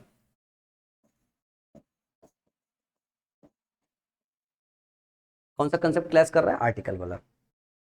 तो हमारा जो सही ऑप्शन होगा वो ऑप्शन होगा हमारा, हम स्टार्ट करेंगे D से, ठीक है ना। नहीं सॉरी, D से स्टार्ट नहीं करेंगे, B से स्टार्ट करेंगे और देन हम A और D को मैच कराएंगे। B से स्टार्ट करेंगे, A और D को मैच कराएंगे। This is the right option. Concept कौन सा क्लैश कर रहा है, आर्टिकल वाला। Noun without article, noun without article और नाउन विथ आर्टिकल, आर्टिकल था। अब यहाँ पे इस चीज़ को ना थोड़ी गहरी समझ रखनी पड़ेगी तब जाके इसको समझ में आएगा। तो यूजुअली जो रूल होता है ये कभी कभी फेल होता है, ये वाला रूल एकदम नहीं फेल होता है। AN के साथ जो नाउन है और आर्टिकल दा के साथ जो नाउन है, ये वाला रूल कभी नहीं फेल होता है। ये वाला रूल कभी कभी जैसे इस क्वेश्चन में फेल हो गया है और यहाँ पे आपको पूर्ण इसको पकड़ना है, इसको पकड़ना है। जैसे मैंने आपको बताया कि NP और P वाला जो रूल होता है, ये वाला जो रूल है ये कभी कभी फेल होता है, कभी कभी फेल होता है, हमेशा सच नहीं होता। फिर आपको गहराई में जानी पड़ती है, मीनिंग के गहराई में जानी पड़ती है, ज़्यादा डिटेल में जाना पड़ता है और मीनिंग समझ के जो है उस चीज़ को पूरा समझना पड़ता है। अब जैसे आर्टिकल का चैप्टर आपने अच्छे से पढ़ रखा है तो आप ये समझ पाओगे कि यहाँ पे जो हमने द प्रिजनर्स लगाया हुआ है, the prisoners wanted to display their artwork inside the prison, ये अपने आप में जो फिक्स किया गया है, इसका इंट्रोडक्शन भी इसी सेंटेंस में और फिक्स भी कर दिया गया क्योंकि हम प्रिजन के प्रिजनर्स की बात कर रहे हैं। तो हम इस स्टेटमेंट को, इस जनरल स्टेटमेंट को कोट कर सकते हैं। एक रूल हमको और पढ़ाना है आपको जो अगली क्लास में पढ़ाने वाला था, यहाँ पे मैं थोड़ा हिंट दे देता हूँ कि ओपनिंग क्लोजिंग सेंटेंस अप्रोच एक बात होती है, ओपनिंग क्लोजिंग सेंटेंस अप्रोच होती है। जब सबसे डिफिकल्ट रूल की बात करें तो हम यहाँ पे पहुंचते हैं, हमें फाइंड आउट करना पड़ता है general statement, general statement to specific statement, specific statement.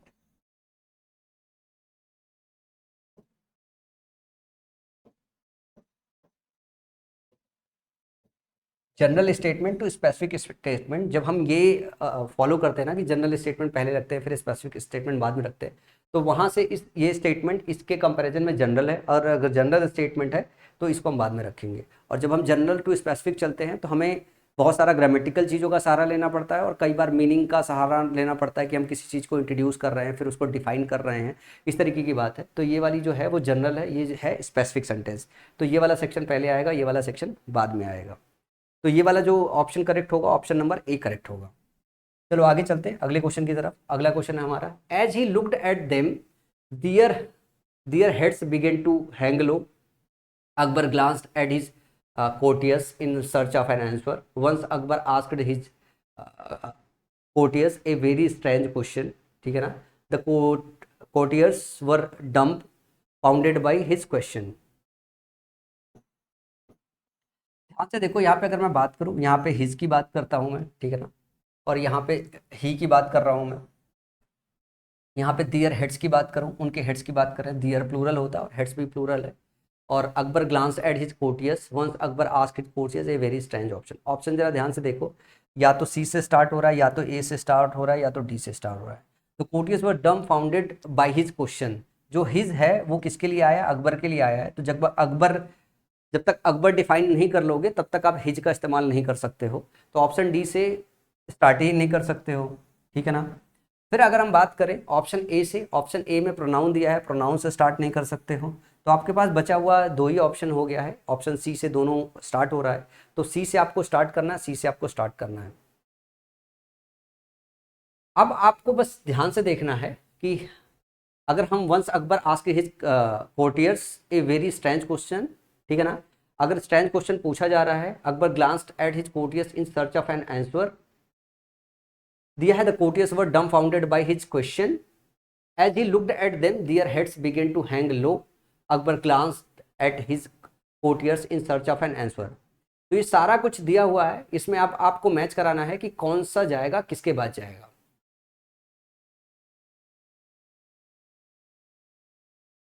तो एक बात मैं और आपको बता देता हूं कि जब भी इस तरीके की चीज मेंशन हो, जरा ध्यान से देखिएगा कि अगर एक नाउन हो और सेम नाउन दोबारा दिया हो, फिर प्रोनाउन या पजेसिव एग्जेक्टिव दिया हो, पजेसिव एग्जेक्टिव दिया हो, तो ये दोनों नाउन साथ में नहीं रखते, ये दोनों नाउन साथ में नहीं रखते। जैसे वंस अकबर दिया है फिर अकबर दिया हुआ है, तो स्ट्रक्चर हम कैसे बनाते हैं कि नाउन को हम रिपीट नहीं करते, नाउन को एक एक सेंटेंस में इस्तेमाल करने के बाद दोबारा अगर इस्तेमाल करना हो तो हम प्रोनाउन इस्तेमाल करते हैं, इसीलिए प्रोनाउन ही बनाया गया है। तो नाउन और ये जो नाउन है, दोनों सेंटेंस एक साथ सेम नाउन से स्टार्ट नहीं हो सकते हैं, तो बी और सी आपस में साथ में स्टार्ट नहीं हो सकते हैं, और बी और सी आपस में साथ में स्टार्ट है भी नहीं है। ये एक रूल था जो इसमें समझना भी था। अब आप इसकी हिंदी मीनिंग का भी सहारा ले सकते हो, क्योंकि ग्रामर का और कुछ खास रूल इसमें समझ में नहीं आ रहा है कि ग्रामर कुछ और कहीं से भी लगेगा, ठीक है ना। जैसे दियर हेड्स की बात करें, ये दियर हेड्स दिया हुआ है, अब हेड की बात करें तो यहाँ पे देखो, the courtiers were dumbfounded by his question, as he looked at them their heads begin to hang low. तो कोर्टियर्स का इस्तेमाल यहाँ पे भी है, कोर्टियर्स का इस्तेमाल यहाँ पे भी है, और कोर्टियर्स का इस्तेमाल जो है यहाँ पे भी है। इनमें से कोई जो है आप ले सकते हो दियर हेड्स के साथ, इसमें से कोई भी आप दियर हेड्स के साथ ले सकते हो। तो ये वाला जो क्लू है ये भी कहीं किसी के साथ मैच नहीं करेगा, ये भी एक दिक्कत वाला काम है, इनमें से किसी के साथ मैच नहीं करेगा। तो अब आपको प्योर हिंदी मीनिंग का सहारा लेना पड़ेगा, और हिंदी मीनिंग की अगर बात करें तो इसकी हिंदी मीनिंग आसान भी है। कि क्या बात है, एक बार की बात है, अकबर ने अपने कोर्टियर से जो है क्या पूछा है, एक स्ट्रेंथ सा सवाल पूछा है, ठीक है ना।